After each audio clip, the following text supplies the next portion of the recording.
Muy bien, ¿qué tal? Buenas tardes a todos, buenos días, según el horario donde nos escuchen. Les quiero dar la bienvenida a esta mesa redonda sobre el álgebra escolar y tengo el gusto de trabajar con mis colegas en esta ocasión. Ahorita les voy a pasar la palabra para que ustedes mismas se presentan, pero tenemos a la doctora Verónica Morfino, al doctor Rodolfo Vergel, al doctor Arturo Mena y el próximo candidato a doctor Luis López Acosta. Yo soy Gabriela Buendía y voy a estar coordinándolos. Entonces, antes de preparar las preguntas y de explicarles la temática que vamos a tratar a través de 4 preguntas, me gustaría que brevemente ustedes se presentaran de dónde vienen y pues eso, por qué están aquí en esta mesa sobre álgebra escolar. Entonces, doctora Molfino, si quiere empezar. Bueno, hola, buenas tardes para todos.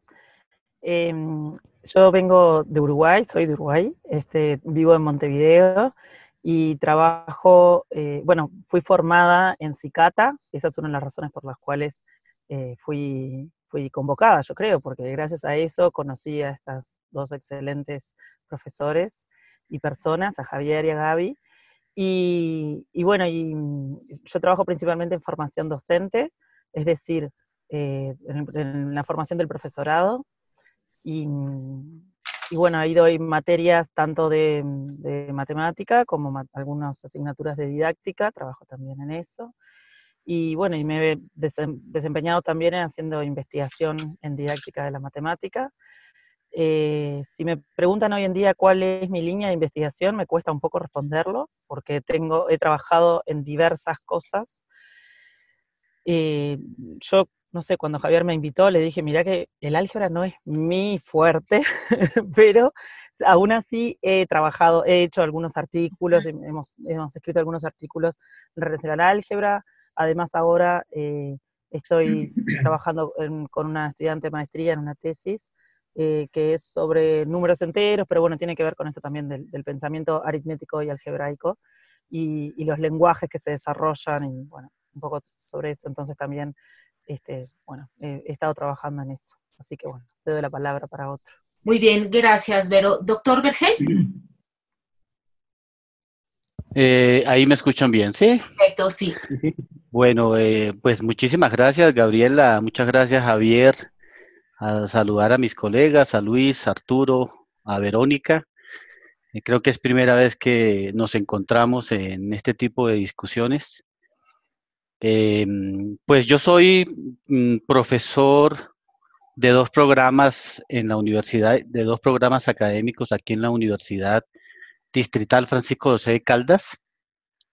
Trabajo actualmente en el doctorado interinstitucional en educación y coordino el énfasis de educación matemática del doctorado. También soy profesor de la maestría en educación en el énfasis de educación matemática.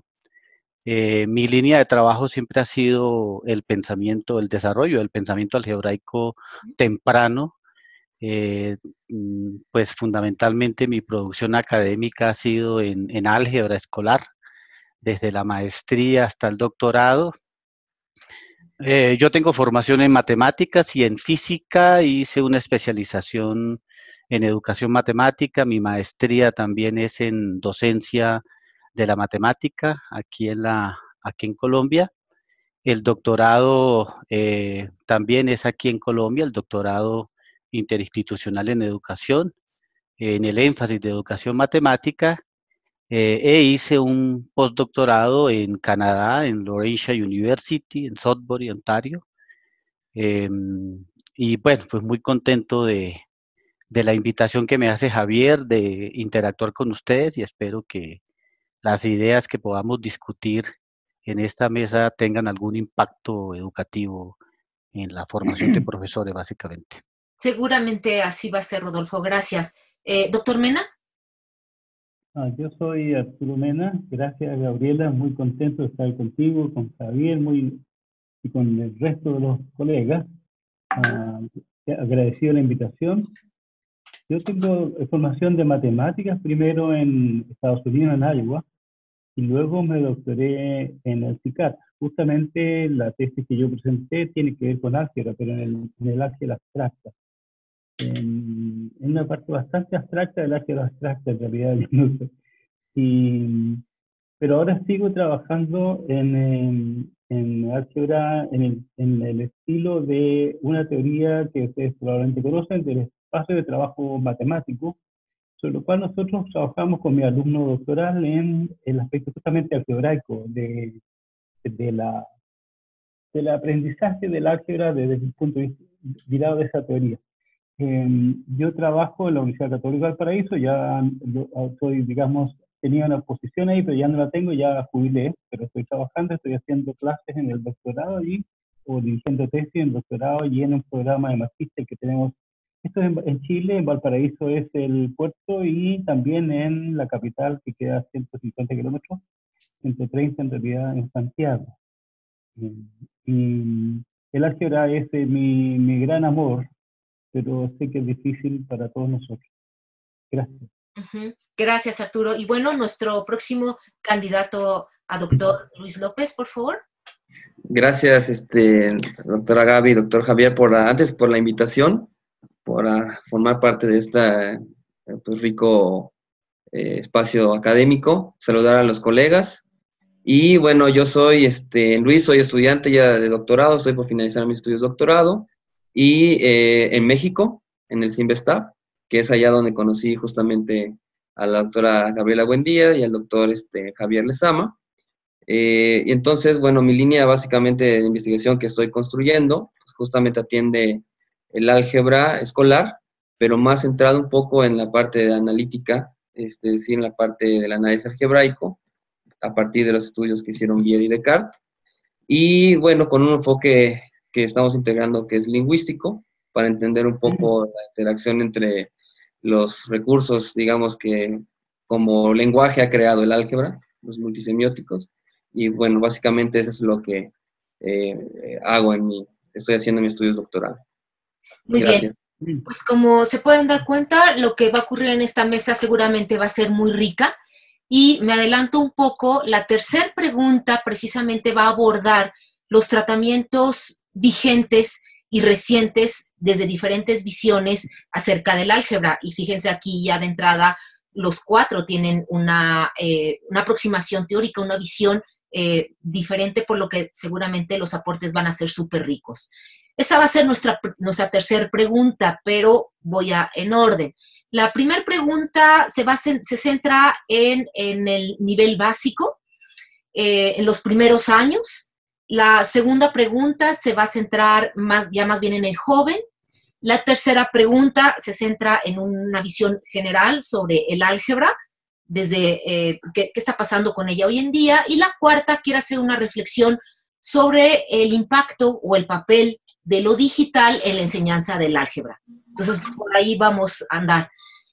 La primera pregunta, entonces, empezamos, tiene que ver con los primeros años, a lo mejor con el pensamiento algebraico temprano, y la enfocamos alrededor de las siguientes preguntas. ¿Desde qué nivel educativo hoy se está aprendiendo álgebra? En estos diferentes niveles educativos, ¿son reconocibles metas precisas de aprendizaje del álgebra? Esas metas están enfocadas, ¿a qué están enfocadas? Están enfocadas a abarcar cada vez más conocimientos, cada vez más habilidades, y finalmente, pensando en estos primeros años, ¿cómo se da esta transición desde la aritmética a lo que después va a ser el álgebra? Entonces, doctor Rodolfo, ¿quiere empezar? Bien, aquí en Colombia tenemos un dicho que respetamos mucho, y es que las damas primero, pero ya que la doctora Gabriela me da el honor, pues yo no tengo ningún problema en comenzar. Pensé que iba Verónica a iniciar, pero no hay ningún problema. Bien, esta pregunta, o mejor dicho, estas preguntas sobre qué niveles educativos o desde qué niveles educativos están aprendiendo álgebra los niños y todo el asunto de la transición aritmética a álgebra, pues ha sido un tema de interés actualmente desde hace mucho tiempo en álgebra temprana, ¿no? Pero yo creo que aportar elementos de respuesta a, por lo menos a esta primera pregunta, desde qué niveles educativos están aprendiendo álgebra los niños, necesariamente implica aclarar cuál es la idea de álgebra, cuál es la idea de actividad algebraica y cuál es la idea de pensamiento algebraico que materializamos o que intentamos promover en las salas de clase. Y algo que yo no puedo desprender es en relación con el tipo de tareas que se pueden diseñar con el objeto justamente de posibilitar actividades matemáticas genuinas. En ese sentido, si estamos hablando de álgebra, hay varias caracterizaciones justamente de álgebra y de la actividad algebraica. Por ejemplo, nosotros podemos considerar el álgebra como un método para operar sobre formas generales, mientras que la aritmética la consideramos o la podemos mirar como un método para operar sobre números concretos. Esto desde la perspectiva de Vieta. Pero no solamente existe esa, porque podemos decir que el simbolismo alfanumérico no es una condición para pensar algebraicamente, en el sentido de Mason y sus colaboradores, o que el álgebra consiste en determinar cantidades indeterminadas, como es la perspectiva de Hershkovich y Linchevsky, por ejemplo. O el punto de vista del álgebra como una actividad de razonamiento que involucra la noción de indeterminación, que es como una de las posturas de Kiran, un poco de las más recientes. O considerar el álgebra como inherente a la aritmética, o sea, asumir el punto de vista según el cual la aritmética tiene ya un carácter algebraico, como Carrager y Schliemann lo están postulando. O posiciones un poco, entre comillas, más extremas, como que la actividad simbólica es algebraica, en la perspectiva de Caput y sus colaboradores. Porque para Caput, aquellas actividades en las cuales, por ejemplo, la generalización es expresada a través de otros sistemas simbólicos o semióticos, no son consideradas genuinamente algebraicas. De hecho, él las llama cuasi algebraicas, ¿sí? O considerar el álgebra como un fundamento para la aritmética, más que como una generalización de la misma. Esa es la postura de Subramanian y Banerjee, ¿sí? Pero, digamos, desde el trabajo que yo he venido realizando, cualquier caracterización del pensamiento algebraico no puede, es imposible establecerse sin una caracterización del álgebra. Por ejemplo, desde la perspectiva de donde yo me muevo, la perspectiva de la teoría de la objetivación, asumimos que el álgebra y las matemáticas en general es una actividad histórico-cultural, que es a la vez ideal y concreta, y que a la base se destaca su naturaleza analítica, Vieta. Creo que Luis está como en esa dirección, según escucho, como en la semblanza que él presenta. O sea que esto significaría que las fórmulas en álgebra se deducen de la misma manera, por ejemplo, que las soluciones se deducen al resolver ecuaciones, o las fórmulas son deducidas de ciertos términos dados en una secuencia de patrones. Entonces, nuestra posición teórica se enmarca en lo que en el contexto internacional se ha dado por llamar el álgebra temprana, como una propuesta de cambio curricular que propende justamente por formas de pensamiento algebraico en niñas y niños. Entonces, como he mencionado la idea de pensamiento algebraico, nosotros asumimos una posición o una caracterización del pensamiento algebraico a través como de 3 vectores o 3 componentes analíticos. El primero sería el sentido de lo indeterminado, que es como aquella sensación de indeterminación que es propia de los objetos básicos del álgebra, como variables, parámetros, incógnitas, etc. Luego vendría un segundo componente que es la analiticidad. Esta es una categoría que aporta Vieta. El carácter analítico es importante porque es lo que va a diferenciar el pensamiento algebraico del pensamiento aritmético. Y lo analítico, la analiticidad tiene que ver con el carácter operatorio de lo indeterminado, en donde se dan necesariamente procesos de deducción. Procesos de deducción. Y el tercer componente sería la expresión semiótica de lo indeterminado. Entonces, claro, desde esta argumentación creo yo que podríamos entender que no porque usamos letras estamos pensando algebraicamente.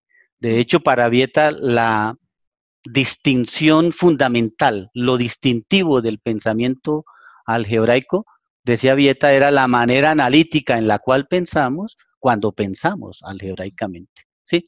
Entonces, claro, yo, en conclusión, frente a la pregunta de desde qué niveles educativos están aprendiendo los niños, yo pienso que la pregunta encuentra elementos de respuesta a partir de estas consideraciones que he hecho, pero también del tipo de tareas que se le proponen a los niños y a las niñas. Okay. La investigación claramente ha mostrado que las tareas sobre secuencias de patrones, por ejemplo, se constituyen en una estrategia interesante, fundamental, para introducir el álgebra en la escuela o el pensamiento algebraico a través de los procesos de generalización. ¿Sí?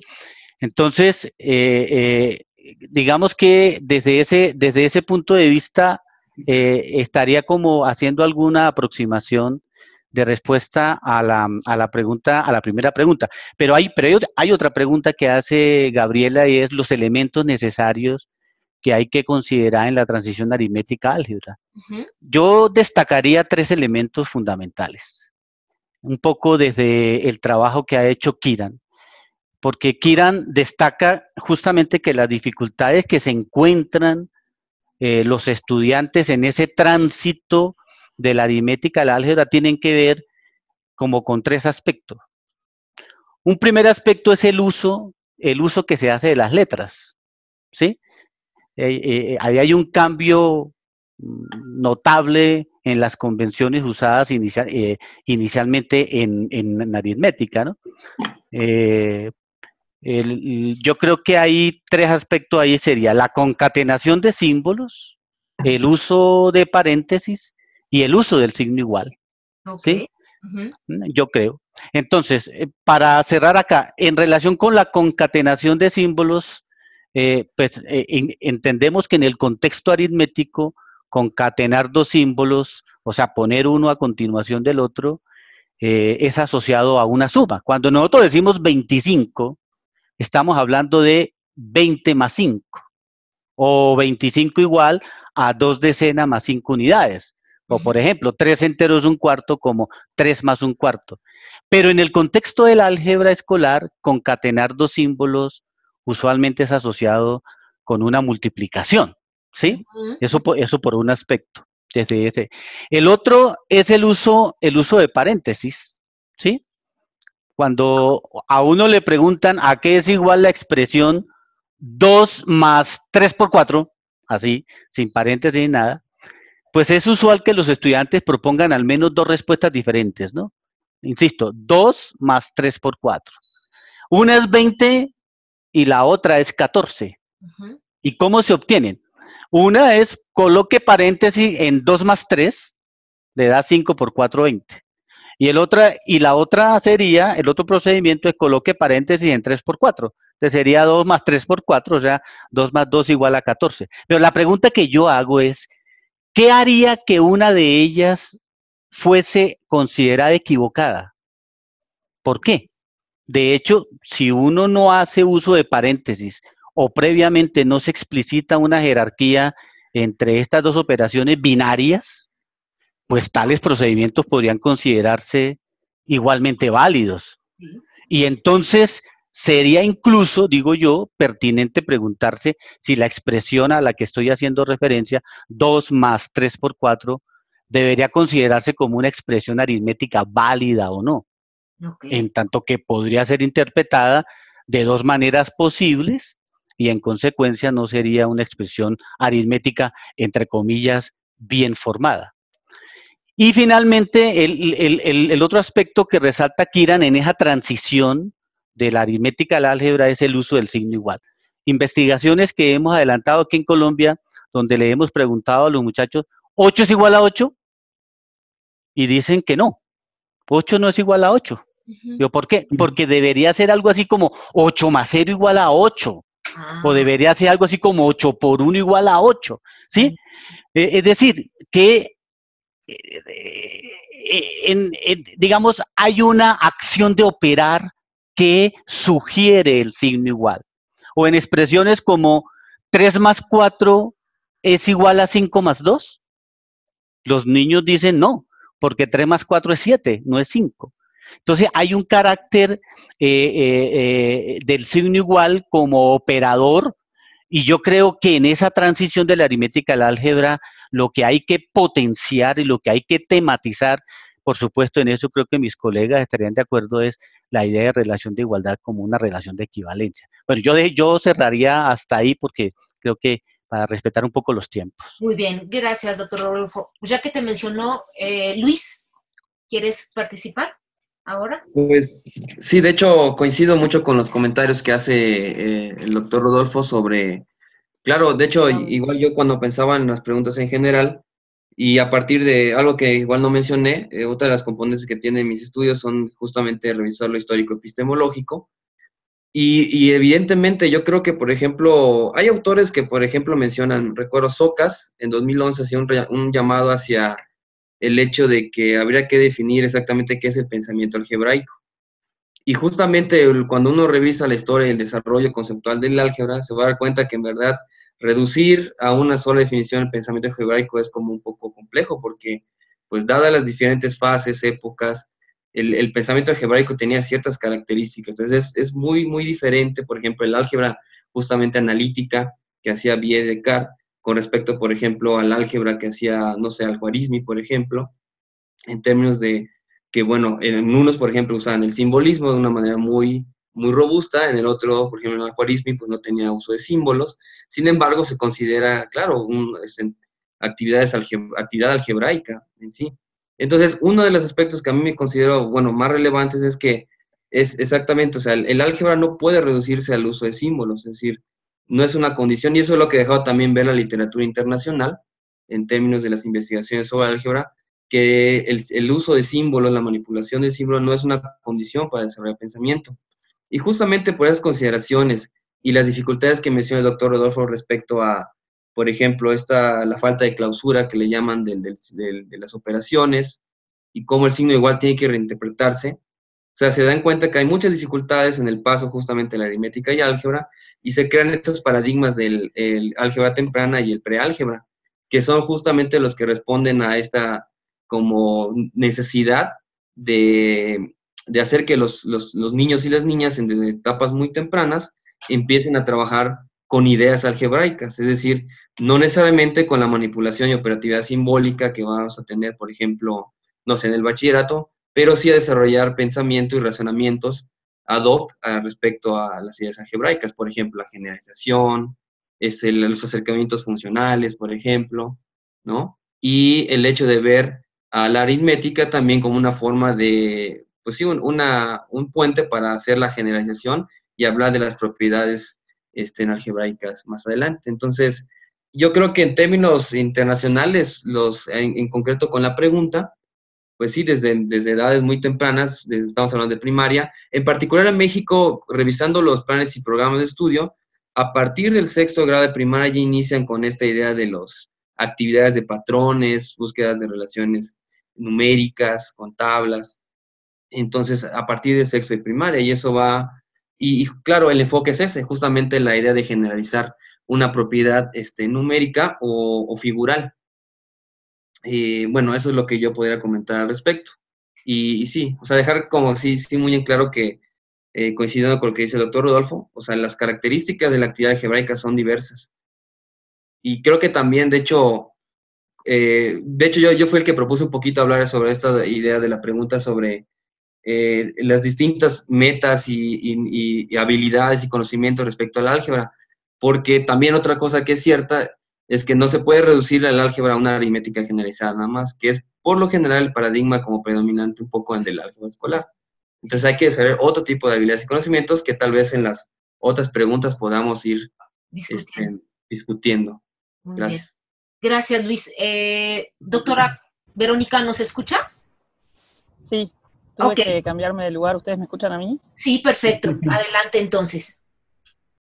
¿Te perdimos? Por la invitación y también muchas gracias por los comentarios de Rodolfo y de Luis, súper... ¿Me están escuchando? Sí. Sí. Voy a intentar no repetir, porque bueno, muchas cosas estamos como diciendo, vamos a ver qué tenemos en común, por suerte, pensamos cosas parecidas. Yo lo que pensé para esta pregunta fue, primero que me parecía interesante situar en qué es lo que se hace en Uruguay, porque bueno, supongo que después eso puede coincidir o no con cosas que se hacen en otras partes.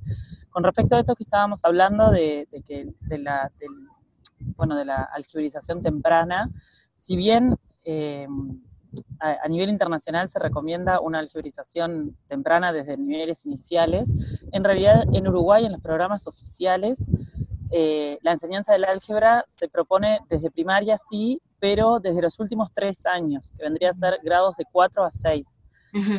Y bueno, después se profundiza, claro, ya después en la enseñanza media, bueno, ya como lo que es el álgebra más estándar, digamos, del uso de símbolos, ¿no? Y bueno, y en cuanto a ese tratamiento inicial que se hace, que no es tan inicial, sino que ya es en los últimos años de primaria, se estipulan metas respecto a su enseñanza, que son favorecer la capacidad de generalizar y modelar, establecer puentes entre lo concreto y lo abstracto, promover el desarrollo de un pensamiento matemático y estimular una comprensión más profunda de las operaciones y las propiedades.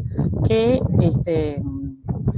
sí, por un lado se ve que hay un énfasis en el empleo del álgebra para la descripción de regularidades y patrones, lo cual, bueno, es lo que esto de la búsqueda de generalizaciones, ¿no?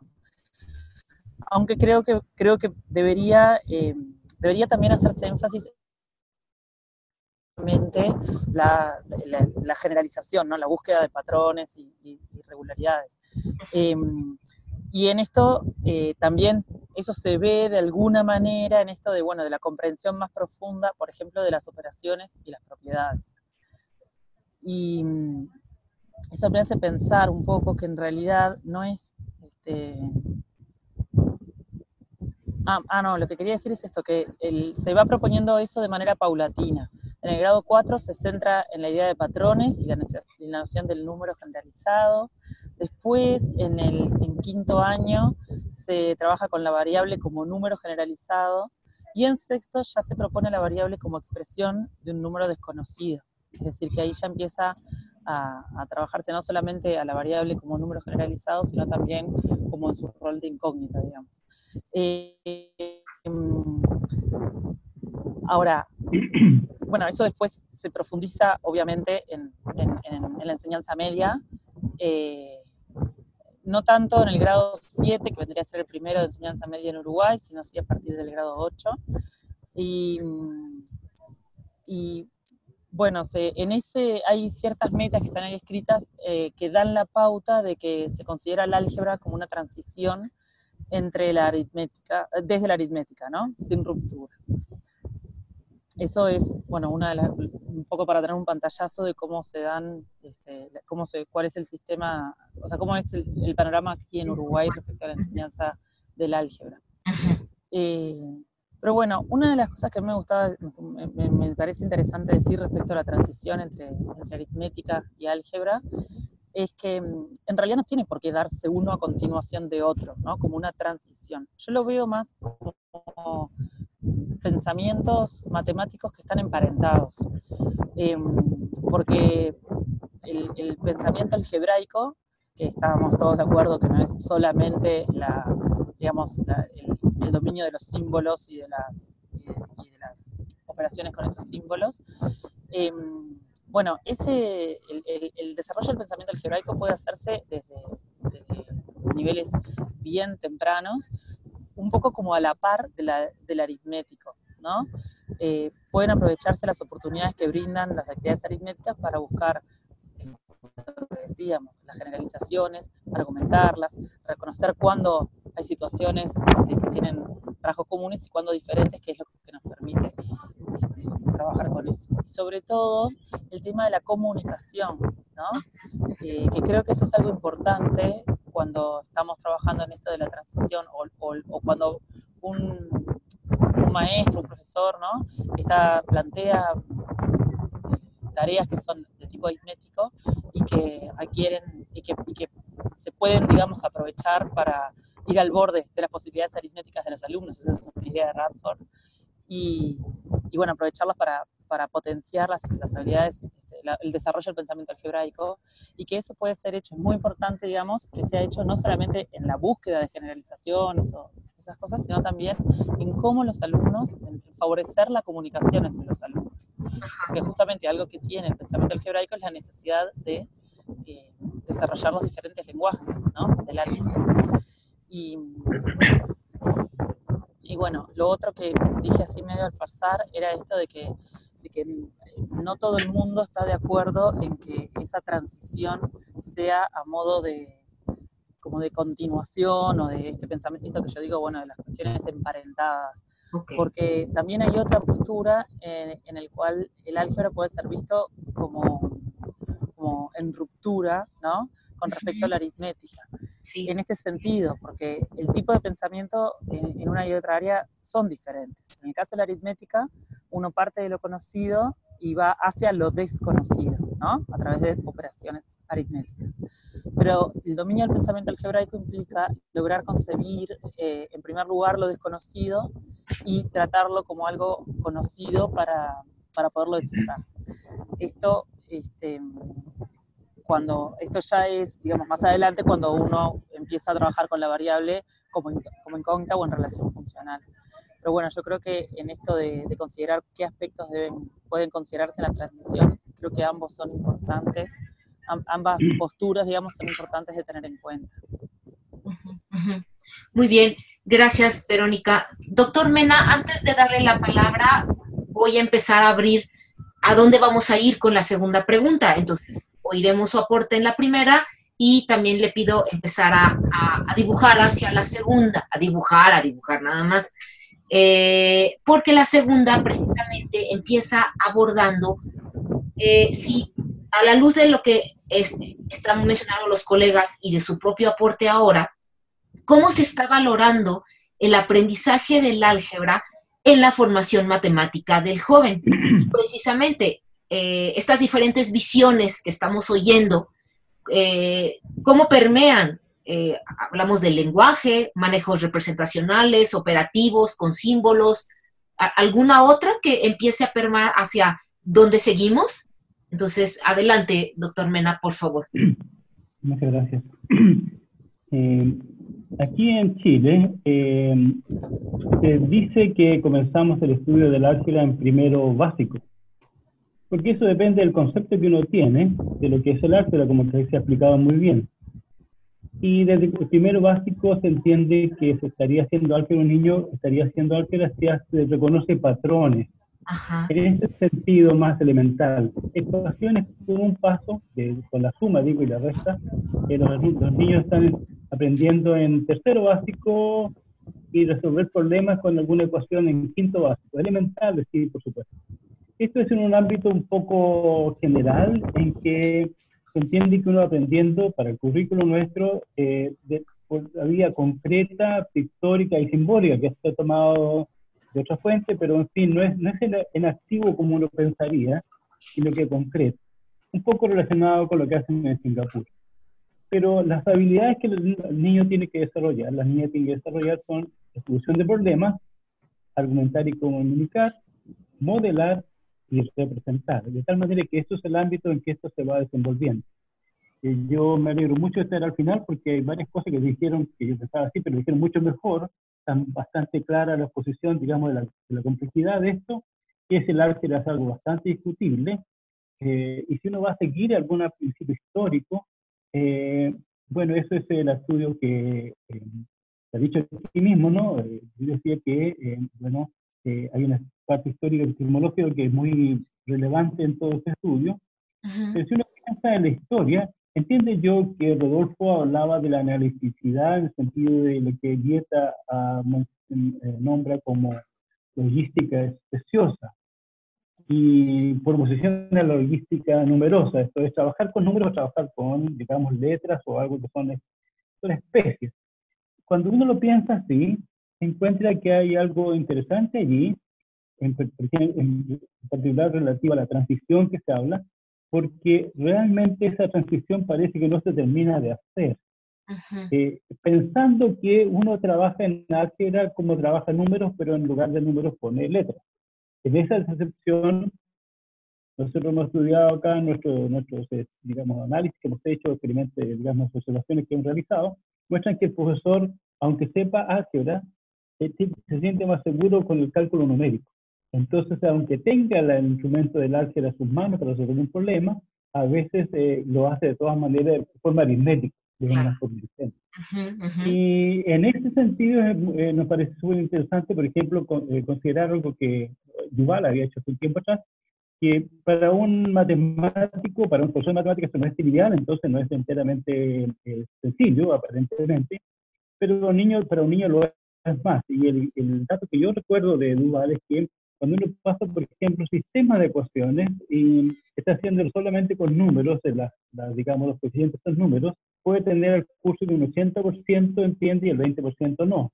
Pero introduce una letra y ahora el 20% entiende y el 80% no. Es una cosa bien notoria que es muy importante para esas transiciones.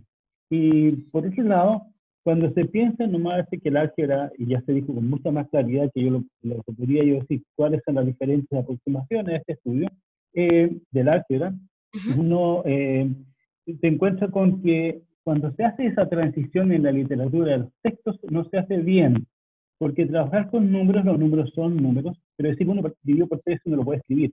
1 dividido por 0 no lo puede escribir, pero 1 dividido por x, uno lo escribe y no le importa. Debería reparar en que esa x no es 0, y eso es una tremenda historia para las raíces pares, para los logaritmos y para las fracciones, por supuesto, o los funciones racionales o división de polinomios. Eso no se toma en cuenta, de manera que entonces queda esta transición bastante trunca. Si es que no se hace cuestión de los dominios, no se hace bien. Y eso es bastante serio, porque no permite que uno trabaje con matemáticas contemporáneas, sino que haga una cosa muy antigua, del siglo XVI, XVII, y pretende que es matemática como nueva. Y estoy de acuerdo con Rodolfo también que esto tiene que ver con cuestiones muy generales como las relaciones de equivalencia, este tipo de objeto que está detrás. Ahora, como la matemática, como el álgebra es un lenguaje más marcadamente un lenguaje matemático que, por ejemplo, que usa la geometría virtual, eso es una cosa muy relevante también de considerar en la transición, porque hay muchos niños y niñas que se quedan fuera, no pueden seguir, porque no entienden el lenguaje y escriben algo como lo pueden escribir nomás y hacen alguna cosa que tienen que hacer, porque el profesor lo dice, pero se quedan fuera. Y eso es una cuestión que tiene un tema también de equidad, porque cuando uno está en un colegio deficitario, vulnerable, no aprende bien estas cosas, pero cuando uno está en el colegio mejor dotado tendrá su forzamiento y le explicará mucho en ello, tendrá clases extras, y lo va a aprender. Y esa es una cosa que estoy tratando de abrir temas hacia otras cosas que veremos, por ejemplo, qué pasa ahora que tenemos computadores, en que el cálculo no es tan importante, el cálculo algebraico. Lo que pasa es que cómo se valora el álgebra en la formación matemática se valora mucho y uno podría decir demasiado. La escuela mexicana ha dicho esto, ¿no? Es que todo se convierte en álgebra. Yo no estoy de acuerdo en que algunas críticas son un poquito ácidas porque no es culpa del álgebra. El álgebra es macanuda, magnífica, uno de mis gran amores, claro, por lo menos yo la defendería. Sin embargo, lo que tiene es que, siendo tan poderosa, algunas veces se plantea un problema geométrico y se hace el cálculo algebraico y las personas olvidamos que era un problema geométrico. Y más o menos eso se entiende que pasa también. Los cursos de trigonometría se detienen demasiado en identidades trigonométricas, son las ecuaciones algebraicas, las ecuaciones trigonométricas, pero cuando queda poco espacio para hacer problemas geométricos al final. Entonces, eso que tiene la virtud que tiene la álgebra como una virtud muy fuerte, poderosa, hace que se vaya aparezca este fenómeno de deslizamiento de contenido que uno se olvida que estaba en otra cosa porque el arte es más agradable para el profesor, para el alumno que entiende, qué sé yo. Pero hay que pensar que la valoración se tiene que cambiar porque hoy día las máquinas lo hacen mejor. Claro. Y uno puede imaginar que en un tiempo más a uno le pasen una infracción, ¿cómo se dice? Le hagan una infracción de tránsito para andar conduciendo automóvil, porque la máquina lo hace mejor. Yo creo que eso no está tan lejos. Y entonces, si uno va a una empresa que va a trabajar, cualquier persona que va a trabajar en alguna cosa, y se hace los cálculos a mano que lo prefiere, seguramente también lo van a decir que no, son otras cosas que hay que ocupar. El lenguaje, que es digamos, un obstáculo grande para los alumnos, sí hay que aprender, sí, porque es matemática, pero no hay que quedarse en él como a ver tantas propiedades de la ecuación de segundo grado, de la suma de las ecuaciones, el profesor que está tratando una prueba, ¿no? Ese tipo de cosas, sino que ver más bien qué es lo que permite hacer el álgebra, como por ejemplo modelar situaciones elementales.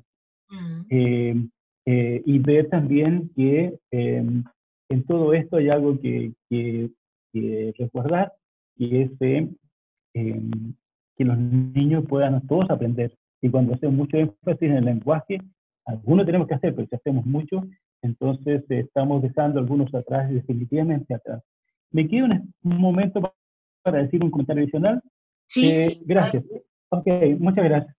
Pasa que, como lo estamos mirando nosotros ahora, bueno, es un grupo que trabaja en el ETM por el mundo, ¿no? Pero en nuestro instituto, lo que estamos mirando es cómo se ve esto del espacio de trabajo matemático en el álgebra. Y lo que la teoría muestra es que la teoría pone, digamos, la teoría general pone en relieve dos cosas. Una, que los niños en un momento trabajan de una manera y en otro de otra. La teoría es paradigmática en el sentido que un niño pequeño tiene que argumentar y trabajar y concluir de una manera, y más grandecitos son los parámetros que va a ocupar, como si fuera una comunidad de científicos en la historia. Y en ese sentido, a veces también hay esta dificultad de que el profesor o la profesora trata de enseñar lo que ella aprendió o lo que él aprendió a un niño que no puede entender eso. Es decir, que cambia de paradigma, que no reconoce que un niño tiene que argumentar. Y el ejemplo más sencillo es la geometría. Un niño en la geometría trabaja con escuadras y dice que este ángulo recto porque lo midió. Y es una semicircunferencia porque lo dice con el, ¿cómo se dice? Transportador, no me acuerdo, el compás. Y entonces, y mide los ángulos así, y es una manera legítima para la humanidad, también lo fue en algún momento. A propósito de historia epistemológica, uno reconoce en la historia de la humanidad que en algún momento eso se ha hecho de esta manera. Entonces uno debería reconocer eso. Cuando reconoce eso, puede pensar también que los objetos matemáticos tienen una triple naturaleza. Uno es la parte en que uno argumenta, porque eso es indispensable en la matemática, demostración, probar, qué sé yo. Otros son instrumentos que utiliza, como los que acabo de decir, instrumentos físicos para la geometría. Y otro es el aspecto semiótico que ya Rodolfo mencionó hace un rato, esto es cómo lo comunicamos. Y para la geometría, los axiomas que se usan o las propiedades que se van a invocar son claras, los instrumentos son claros para los niños pequeños, después cambian un poco. Y también la representación, la semiosis en este caso, más genéricamente. En el álgebra es muy distinto. La representación en geometría es más clara para niños. La representación en álgebra es símbolos y los niños pueden quedar fuera de eso. Y eso me parece que es una cosa importante en esto de la transición. Es un tema muy profundo y que cualquiera sea, digamos que está bien la exposición que se ha hecho aquí, entiendo, a mi entender, de lo que son las aproximaciones al álgebra, estas cosas deberían tenerse presentes. Muy bien, gracias, doctor Mena. Pues estamos de lleno ya en la segunda pregunta acerca de cómo valorar el aprendizaje del álgebra en la formación ya matemática del joven. Hemos hablado de las diferentes visiones que están concurriendo y cómo definitivamente no podemos quedarnos o atarnos con una porque perderíamos justo la riqueza de lo que estamos hablando. Entonces, para seguir abordando el punto número 2 de cómo valorar el aprendizaje del álgebra en la formación matemática del joven, estas diferentes visiones y los focos que toman. Y si quieren, también podemos empezar a platicar un poco acerca de cuáles son estos temas y procedimientos matemáticos, los medulares que están permeando o deberían permearse en el aprendizaje del álgebra. Propongo, digamos, ya empezó Arturo, propongo ir al revés, si les parece bien. Entonces, doctora Molfino, espérame, porque dame un segundo. Adelante, Verónica, por favor. Está bien, muchas gracias, Silvi, que me habías silenciado.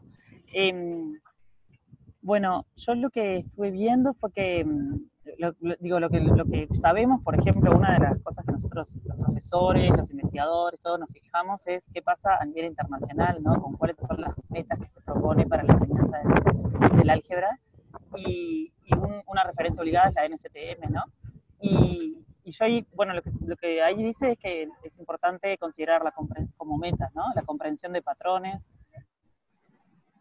relaciones y funciones, ¿no? Para el álgebra, la representación y análisis de situaciones matemáticas y estructuras, usando símbolos algebraicos, obviamente, el uso de modelos matemáticos para representar y comprender relaciones cuantitativas, y el análisis del cambio en contextos variados. Creo que esos 4 puntos contempla en su gran mayoría las diferentes perspectivas que hemos estado viendo sobre cuáles serían las metas, digamos, de la enseñanza, que ya estuvimos charlando acá en estas intervenciones. Y bueno, y estos puntos también parecen comprender las dos perspectivas, el dominio de los lenguajes matemáticos por un lado y el dominio representacional y operativo por otro, que muchas veces son dos cuestiones que se ven a veces en la enseñanza contrapuestas. Y también pensando en esto de cómo se valora el aprendizaje de los alumnos. Pienso porque yo considero que son perspectivas que van de la mano, pero en la realidad generalmente se valora mucho más el dominio operativo, ¿no? En los estudiantes se enfoca mucho más en esa segunda perspectiva, en el dominio de la representación simbólica y las habilidades de cálculo. Esto, por ejemplo, yo lo veo en el contexto educativo uruguayo, pero creo que es una realidad en muchos otros lugares. Por ejemplo, pienso en exámenes estandarizados, como los exámenes, por ejemplo, del mundo anglosajón, digamos, en donde, bueno, el álgebra, visto desde ese lugar del dominio operativo, cobra un porcentaje muy grande de lo que es la aprobación del examen.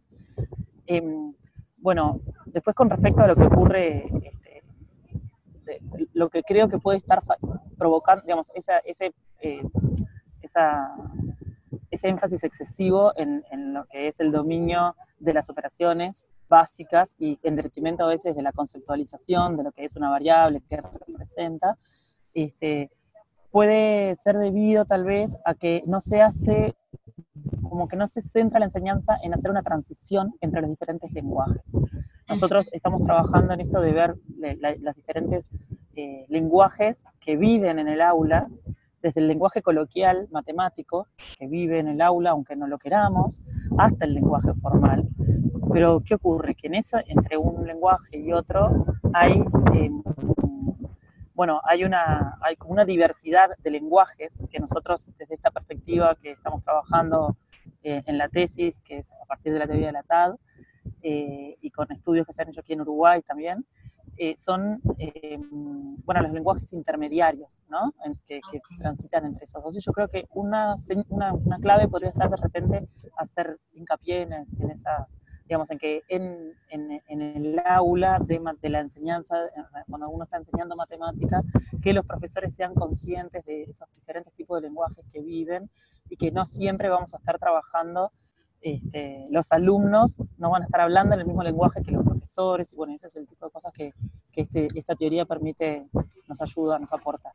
Está un poco en relación con lo que creo que estuvo hablando Arturo, con esto de los espacios de trabajo, ¿no?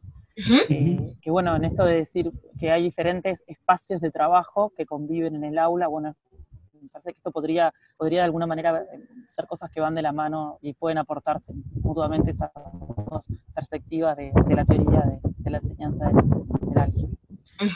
Y bueno, otro aspecto que puede, digamos, ser la causa de esa problemática que se tiene es del hecho de que si bien está prevista la enseñanza del álgebra desde etapas iniciales, no es común que se ha visto así, porque muchas veces los maestros, yo me refiero a los maestros, son los de enseñanza primaria, no están bien preparados, o por lo que ya comentaron, ¿no? Esto de que prefieren los razonamientos aritméticos y el cálculo numérico antes que el trabajo con álgebra. Entonces, bueno, también tenemos obviamente que hacer mucho hincapié en la formación de esas personas, especialmente, no solamente con los que trabajan en educación secundaria, sino también con los que trabajan en educación primaria, y ese es un gran desafío que tenemos hoy en día.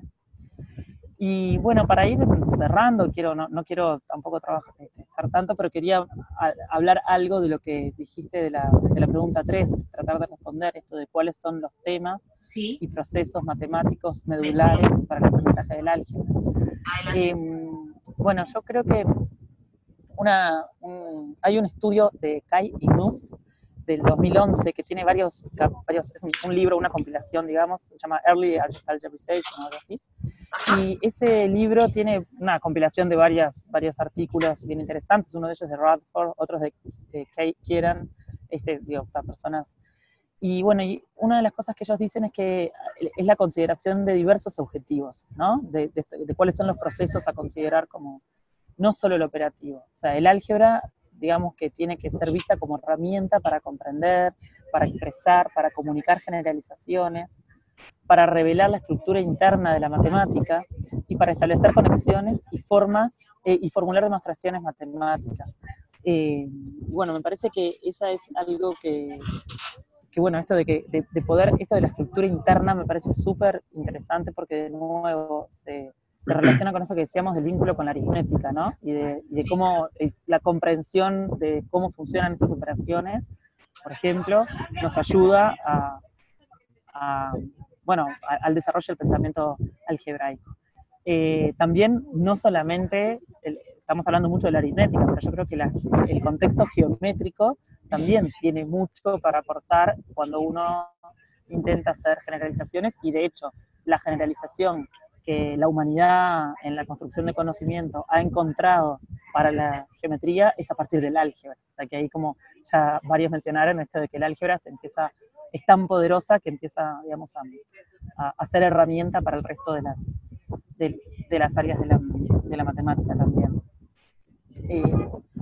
Y bueno, después, en cuanto a los temas que creo que podrían ser considerados para el aprendizaje del álgebra en la escuela, hay dos grandes constructos que a nosotros nos han ayudado en el desarrollo de investigaciones y en los aportes para la enseñanza, que son, en primer lugar, bueno, el que han desarrollado Ursini y Trigueros, colegas mexicanos, en relación a los usos de la variable, ¿no? El considerar por lo menos 3 usos de la variable, puede ser que hubiera más, pero bueno, esto de como número generalizado, como incógnita y en relación funcional, hemos desarrollado algunas investigaciones y sin duda que nos falta mucho seguir profundizando en eso, para que eso después, porque una preocupación muy grande que tenemos en Uruguay es que no solamente la investigación quede en investigación, sino que eso después sea tomado para que los profesores lo empleen en el aula. Y bueno, eso es uno de los grandes temas sobre los que estamos tratando de trabajar. Y bueno, otro gran constructo que nos ha ayudado es el desarrollado por Abraham Arkabi, ¿no? Que es, bueno, el argentino, pero que trabaja en Israel, en relación al sentido de los símbolos, de lo que implica esto de que, bueno, sí, nos tenemos que hacer amigos de los símbolos, digamos, y cómo la posibilidad que otorga el ver a los símbolos desde un lugar más amplio y de comprender cuáles son las dificultades que los alumnos tienen. Y bueno, eso creo que esos son grandes temas que a nosotros nos han ayudado y sobre los que tenemos que seguir profundizando para poder mejorar en esto de la enseñanza del pensamiento algebraico. Y bueno, voy dejando por acá, si dejo a mis colegas hablar también. Muy bien, gracias, Verónica. Entonces estamos discutiendo alrededor de la segunda, la tercera pregunta. ¿Cómo se está valorando el aprendizaje del álgebra en la formación matemática? Y todas estas herramientas teóricas, metodológicas que han concurrido a aportar a la reflexión como temas medulares, como visiones que deberíamos tener. Entonces, Luis, tu turno, por favor. Sí, gracias. Y digo, Ahora la colega Verónica menciona como aspectos muy interesantes, y que como que igual me resuenan en todo lo que he estado trabajando ahora en el doctorado, al igual que el doctor en Mena, ¿no? En su intervención. Y por ejemplo, uno de los aspectos que me parece bien importantes, para empezar, o sea, la valoración que se tiene en el aprendizaje del álgebra en la formación, yo creo que se coincide a nivel internacional de que el álgebra es un factor importante de deserción escolar. Es decir, quien no domine el álgebra, pues muy probablemente va a tener muchas dificultades digamos, lograr un trayecto académico de mucho provecho. Y de hecho es algo que impide de alguna manera, que según algunos reportes que he estado revisando, justamente el éxito en asignaturas STEM, que es algo que hoy día está muy fuertemente en discusión. Entonces, para empezar, yo creo que sí se reconoce en el hecho de que el álgebra es un factor importantísimo en la formación académica del estudiante, por un lado. Por otro, por ejemplo, sí, me gustó mucho esa idea que mencionaba el doctor Mena sobre el poder que tiene el álgebra, y también hacía alusión la doctora Verónica, el poder del álgebra, ¿no? Que es muy poderosa y que ha impactado en otras áreas de la matemática, y de hecho no solo la matemática, sino en las ciencias en general, en la física, otras, ¿no? Y yo me preguntaba, justamente es un poco lo que trato de responder en mi proyecto doctoral, ¿por qué es tan importante? O sea, ¿qué es lo que sucedió que hizo que el álgebra sea bueno, al menos el álgebra ya final, simbólica, como le llaman, jugara un rol importante en el desarrollo de la ciencia en general?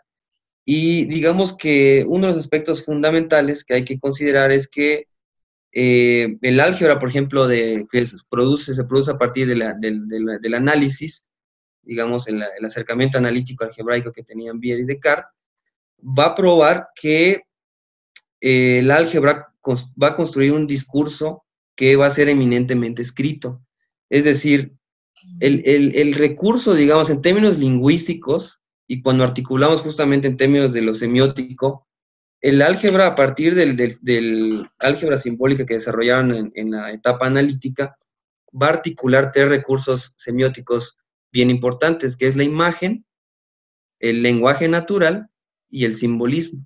Entonces, solamente en ese momento, cuando Bied y Descartes empiezan a hablar ahora sí del parámetro, que es algo que mencionaban la doctora Verónica sobre el modelo de los usos de variable, también ha mencionado Ursini y colaboradores esta idea de trabajar con el parámetro. Y es bien importante porque el parámetro fue lo que permitió este desarrollo. Me voy a permitir compartir algunas diapositivas, a ver si puedo mostrar algunos aspectos. Ya. Bien.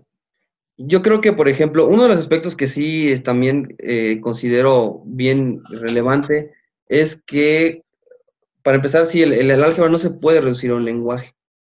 Entonces, aquí tengo tres momentos diferentes en el desarrollo. Por ejemplo, tenemos la parte del aforismo, donde no había simbolismo. Luego tenemos la parte de Cardano, quien también sí desarrolló simbolismo y tenía una función bien, bien particular en términos de visualizar un poco lo que retóricamente explicaba.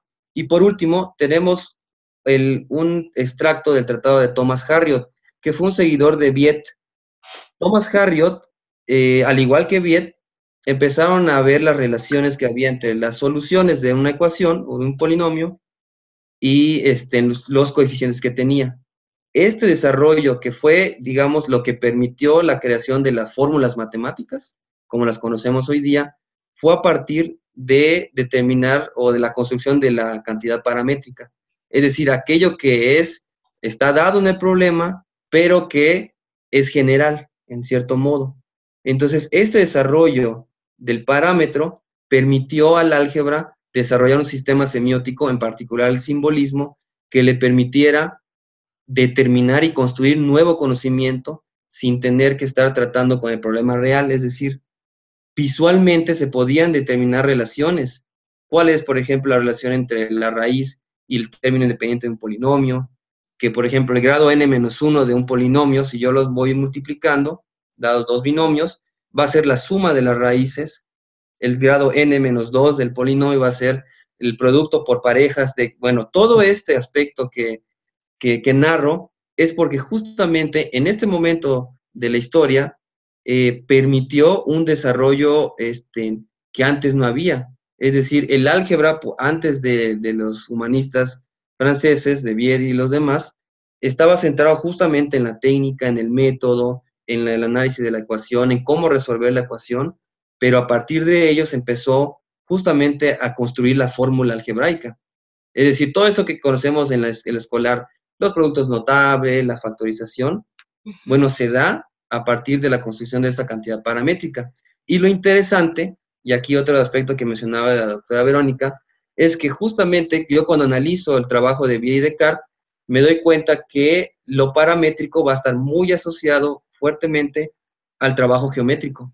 Es decir, principalmente lo que hicieron Vieri y Descartes fue construir un álgebra para la geometría. Ahora, en esos trabajos geométricos, por supuesto, cuando uno cambia del paradigma aritmético al geométrico, se va a dar cuenta que, por ejemplo, los problemas anteriores a estos dos personajes, pues era resolver justamente problemas tipo, digamos, aritmético, en el sentido de que tenían cantidades específicas, ecuaciones con coeficientes específicos, pero cuando empiezan Vieta y Descartes a trabajar los problemas geométricos y meter el álgebra ya, las cantidades no pueden ser discretas, tienen que ser cantidades continuas. Y eso implica que la noción de número que usó el álgebra ya a partir de ellos tuviera que ser una construcción continua, porque son segmentos de línea, ya no son cantidades, ya no es la herencia de la persona tal, son tanta cantidad específica, o la ecuación es 2x más 3x igual a tanto. Aquí estamos hablando de, hay una relación aquí en esta figura, de tal suerte que tengo que el cuadrado de z es igual a una cantidad a, multiplicando a esa cantidad z, o sea, es general, porque están en el ámbito de la geometría. Entonces, por eso también hacer el hincapié en el sentido de que justamente, o sea, son tránsitos en el pensamiento algebraico y que no están, digamos, ¿cómo decirlo? Y responde a funcionalidades diferentes del álgebra y que si lo vemos en términos lingüísticos, que ahorita, digamos, la perspectiva que yo uso es la multimodal, fue justamente una articulación de los tres recursos, la imagen, como podemos ver aquí en el diagrama, el lenguaje natural, bueno, y por aquí está la ecuación, que es la algebraica de Viet, en este caso.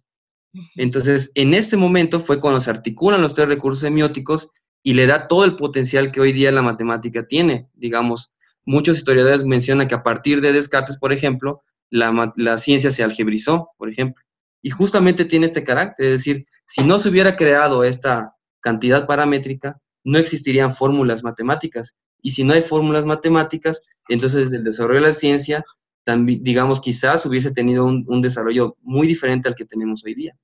Entonces yo creo que esto es bien importante al respecto, sobre, por ejemplo, el rol que juega la geometría, ¿no? Antes de ellos podríamos decir que el rol que juega la geometría era para justificar la regla o el método, es decir, esta idea del completar cuadrado, pues en verdad funcionó muy bien en todo el desarrollo de la producción árabe, que viene desde los mesopotámicos, por supuesto, y servía para justificar el método, es decir, puedo resolver este tipo de problema dado que con mi representación figural, si muevo este cuadrado acá, lo junto por aquí, es válido hacer.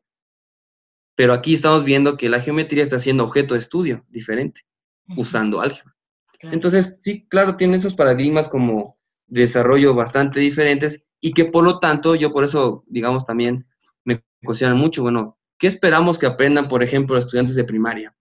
Lo que han mostrado los acercamientos del álgebra temprana, el preálgebra también en secundaria, es que han permitido que evidentemente los estudiantes se acerquen al álgebra en esa transición de la aritmética y a desarrollar muchas oportunidades para que ellos les den, digamos, menos trabajo cuando llegan, por ejemplo, a niveles posteriores. Sin embargo, esos acercamientos de la generalización, del acercamiento funcional, tampoco son suficientes si queremos, por ejemplo, producir este carácter especial o el gran potencial que tiene el álgebra en términos de utilizar, de que creó un recurso semiótico, que es el simbolismo, muy pertinente para explicar de manera muy general muchos tipos de relaciones, ¿sí? Entonces, para hacer eso, habría que avanzar no solamente en la generalización de propiedades numéricas, de propiedades figurales, sino también en, propiamente, por ejemplo, hacer como las cosas que hacían esas algebristas, construir los polinomios y ver relaciones que hay visuales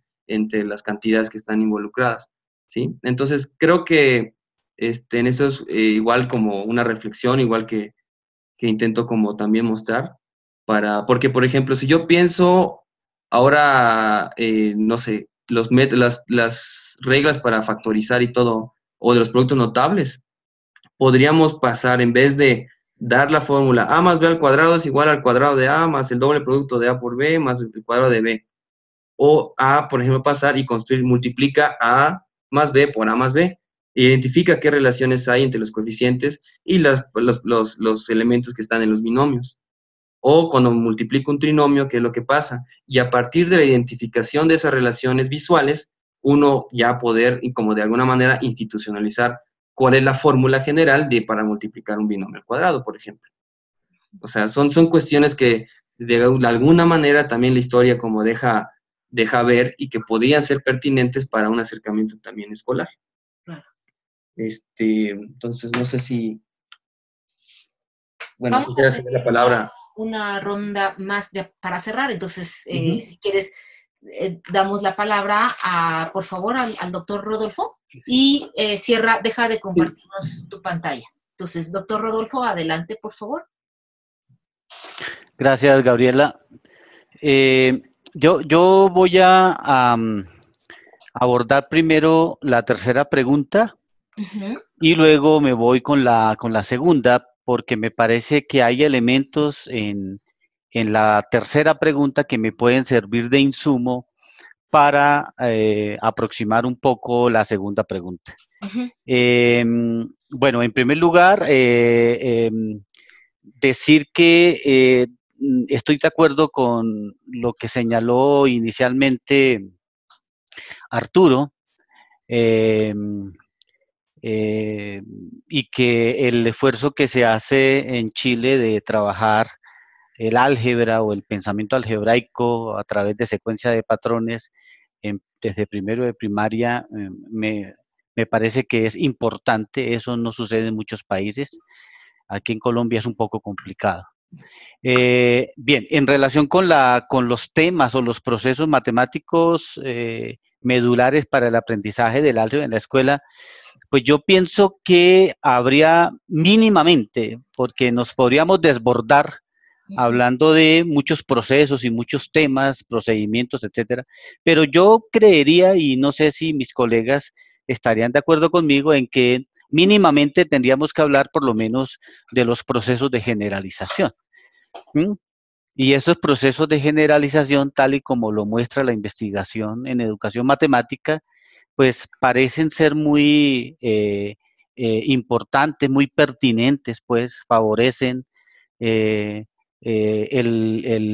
desarrollo, el desarrollo del pensamiento algebraico, ¿cierto?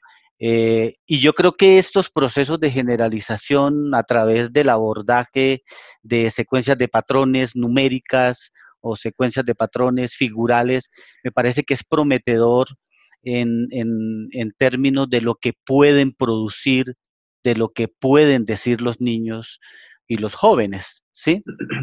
Claro, a la base de esta discusión que estoy poniendo hay una idea de semiótica que mis colegas lo han reiterado, me parece, pero yo quisiera posicionar una idea de semiótica que ahí no sabría si estoy o no estoy en la misma orilla teórica que mis colegas, pero es una idea de semiótica que tiene que ver con los procesos de comunicación y significación, básicamente.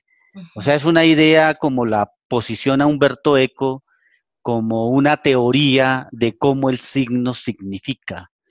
Una cosa es lo que producen nuestros jóvenes, es decir, una cosa es lo que semiotizan, pero otra cosa es lo que quieren comunicar. Y me parece que, creo que era Verónica la que señalaba muy bien el asunto de la formación de profesores, y ahí podría haber un buen tema de investigación. No estoy asumiendo una concepción deficitaria de la formación de profesores. Yo me alejo de esa concepción. Yo creo que nuestros profesores tienen mucho potencial y hay muchos temas de investigación que se pueden abordar con ellos. Entonces, esa es una competencia justamente. Identificar qué es lo que quieren decir, qué es lo que quieren comunicar a través de las representaciones semióticas que expresan. Eso es básicamente la idea de semiótica a la que hacía referencia Eco. Entonces yo creo que en esos procesos de generalización a través de secuencias de patrones, me parece que es un buen contexto para introducir o para acompañar el aprendizaje del álgebra en la escuela. Pero lo otro es la operación con lo indeterminado, que ya creo que se ha dicho de alguna manera un poco en esta discusión. Recordar que la operación con lo indeterminado es una línea de pensamiento que viene de los años 80 y 90, ¿no? ¿Sí? Pero detrás de la operación con lo indeterminado se encuentra la idea que yo he señalado, la idea de analiticidad, deducción. Voy a poner un ejemplo. De la ecuación x más x igual a 20. Voy a poner la más sencilla posible. Pasar de x más x igual a 20 a 2x igual a 20 no es simplemente operar las x del lado izquierdo de la ecuación, sino deducir la segunda igualdad de la primera. Es decir, no simplemente se operan esas indeterminadas, sino que se deducen cosas a partir de la ecuación en que se encuentra. ¿Mm? Creo que era Luis que mencionaba a Descartes o a Descartes. De hecho, Descartes decía, ¿qué es la deducción? Para Descartes la deducción es todo aquello que se concluye necesariamente de otras verdades conocidas con certeza.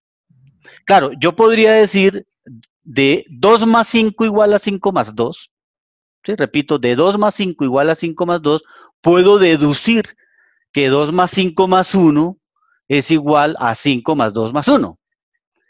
Pero la deducción per se, la deducción en ella misma, no implica un pensamiento algebraico.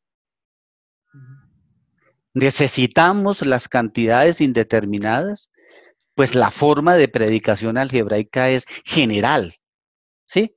Por eso yo sostengo que las dos cosas, operación y deducción, entran en juego y están presentes en el desarrollo del pensamiento algebraico, ¿sí? Eso, digamos, en relación con la tercera pregunta. Por eso yo planteo que ese criterio de analiticidad ofrece, yo creo, un principio operacional que nos permite distinguir entre el pensamiento aritmético y el pensamiento algebraico. Claro, yo entiendo un poco lo que señalaba Verónica sobre si hay ruptura o si hay continuidad, porque de hecho aquí en Colombia, en las investigaciones que hemos adelantado, nosotros hablamos de transición de transición aritmética guión álgebra, y a veces la pensábamos como un continuo. Es decir, si estamos suponiendo que la aritmética ya tiene un carácter algebraico, o como decimos aquí en Colombia de manera muy castiza, la aritmética ya viene preñada de lo algebraico, entonces parece que no habría una discontinuidad. Pero como bien lo señalaba Verónica, también hay otras aproximaciones teóricas que apuestan a la ruptura. Una cosa es el pensamiento aritmético y otra cosa es el pensamiento algebraico, en tanto digamos, este criterio de analiticidad que yo creo que puede ofrecer un principio operacional para distinguir. De hecho, yo actualmente estoy hablando de una zona conceptual de lo que yo llamo formas avanzadas de pensamiento aritmético y protoformas de pensamiento algebraico. Por supuesto, este no es el momento para entrar en detalles, sería como otro formato, porque aquí debemos ir un poco más rápido, pero tenemos evidencias empíricas, tenemos evidencias científicas que nos permiten afirmar que hay una zona conceptual en donde esas formas avanzadas de generalización aritmética cohabitan con lo que yo llamo protoformas de pensamiento algebraico. Las protoformas de pensamiento algebraico justamente están basadas en una protoanaliticidad.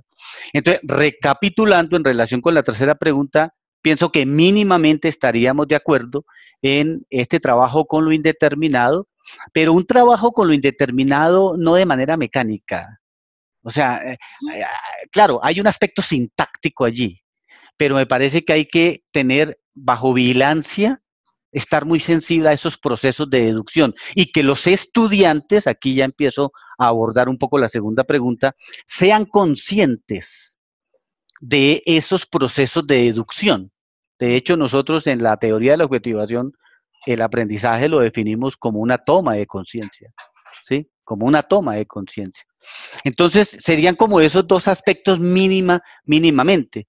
En relación creo que hay elementos que me permiten, de los que he dicho, que me permiten abordar un poco la segunda pregunta, que habla sobre cómo se está valorando el aprendizaje del álgebra. Yo veo la pregunta compleja. Claro, todos nos comprometimos en que esa era la pregunta, pero yo veo la pregunta muy compleja porque la pregunta compromete al menos 3 categorías. Hay una categoría ahí que es la valoración o la evaluación, como quieran llamarla. Otra que es el aprendizaje y otra que es el signo, cuando hablamos de lenguaje o manejo representacional. Entonces, digamos, en tanto que hay 3 categorías que están interviniendo, eso hace la pregunta muy difícil, pero voy a dar algunos elementos de respuesta, voy a hacer algunas consideraciones. En primer lugar, yo creo que podríamos estar enseñando aritmética mientras pensamos que estamos enseñando álgebra. Y al hacerlo, podríamos estar fallando en promover y valorar formas genuinas, elementales de pensamiento algebraico en los estudiantes. Sí. Yo creo que esta es la razón por la cual la distinción entre aritmética y álgebra es una tarea que no puede descartarse en la investigación en álgebra temprana. Sea una u otra la posición, las que estaba señalando de hecho Verónica, pero Luis también lo estaba resaltando ahora, ¿sí? Entonces, claro, de hecho, la profundidad conceptual de la manera en la cual las variables y sus relaciones son notadas y la estructura algebraica es revelada a los estudiantes, no es lo mismo en diversos tipos de generalización. O sea, aceptaríamos que hay diversos tipos de generalización. La investigación que muestra Radford es contundente, ¿no? Cuando habla de lo factual, de lo contextual y de lo simbólico, ¿eh? A través de lo que, creo que Luis lo mencionaba hace un momento, de los recursos semióticos o lo que nosotros llamamos los medios semióticos de objetivación que están interviniendo ahí, al atravesar los 3 vectores que yo mencionaba del pensamiento algebraico, lo indeterminado, la analiticidad y la expresión semiótica, ¿sí? Entonces, claro, en este orden de ideas, yo sostengo que sin proporcionar una distinción clara entre aritmética y álgebra y las relaciones epistemológicas, pues, que hay entre estas disciplinas, al menos en lo que respecta a las matemáticas escolares, yo creo que será difícil, por no decir imposible, organizar actividades de aula, diseñar tareas. Yo entiendo la tarea como una categoría didáctica, ¿no? Y cuando hablo de tarea como categoría didáctica, estoy diciendo que es una situación de orden intra o extra matemático que al ser abordada por un sujeto pretende desarrollar en él pensamiento matemático. Por ejemplo, pensamiento algebraico, pensamiento variacional, qué sé yo. Sí, sí. Por eso para mí la tarea es algo muy serio, es una categoría didáctica que de hecho hemos tenido la oportunidad de desarrollar aquí en Colombia. Entonces, si no se da esa distinción, yo creo que es difícil organizar actividades de aula que puedan movilizar conceptos algebraicos en los primeros años, pero que también preparen a los estudiantes para el aprendizaje de conceptos algebraicos más sofisticados posteriormente. Claro, si hablamos de aprendizaje, tendríamos que asumir una posición teórica sobre el aprendizaje. Mi posición, y yo creo que la de todos mis colegas, es que si hablamos del aprendizaje del álgebra, la pregunta que tendríamos que hacernos inmediatamente es, ¿cuál es la idea de aprendizaje? ¿Cuál es la teoría de aprendizaje que usted pone en juego ahí? Así como señalé al comienzo, ¿cuál es la idea de álgebra? Hay muchas ideas de álgebra. Hay muchas ideas de álgebra. Arturo incluso también lo recalcaba hace un momento. Entonces lo mismo, hay una teoría de aprendizaje. ¿Cuál es la posición teórica sobre el aprendizaje? ¿Sí? E incluso para ir más allá, ¿qué es una teoría?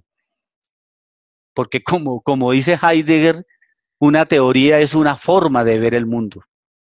O es un mecanismo heurístico utilizado para dar sentido al mundo, como lo plantea Eggleton, ¿cierto? Entonces, es una forma de ver.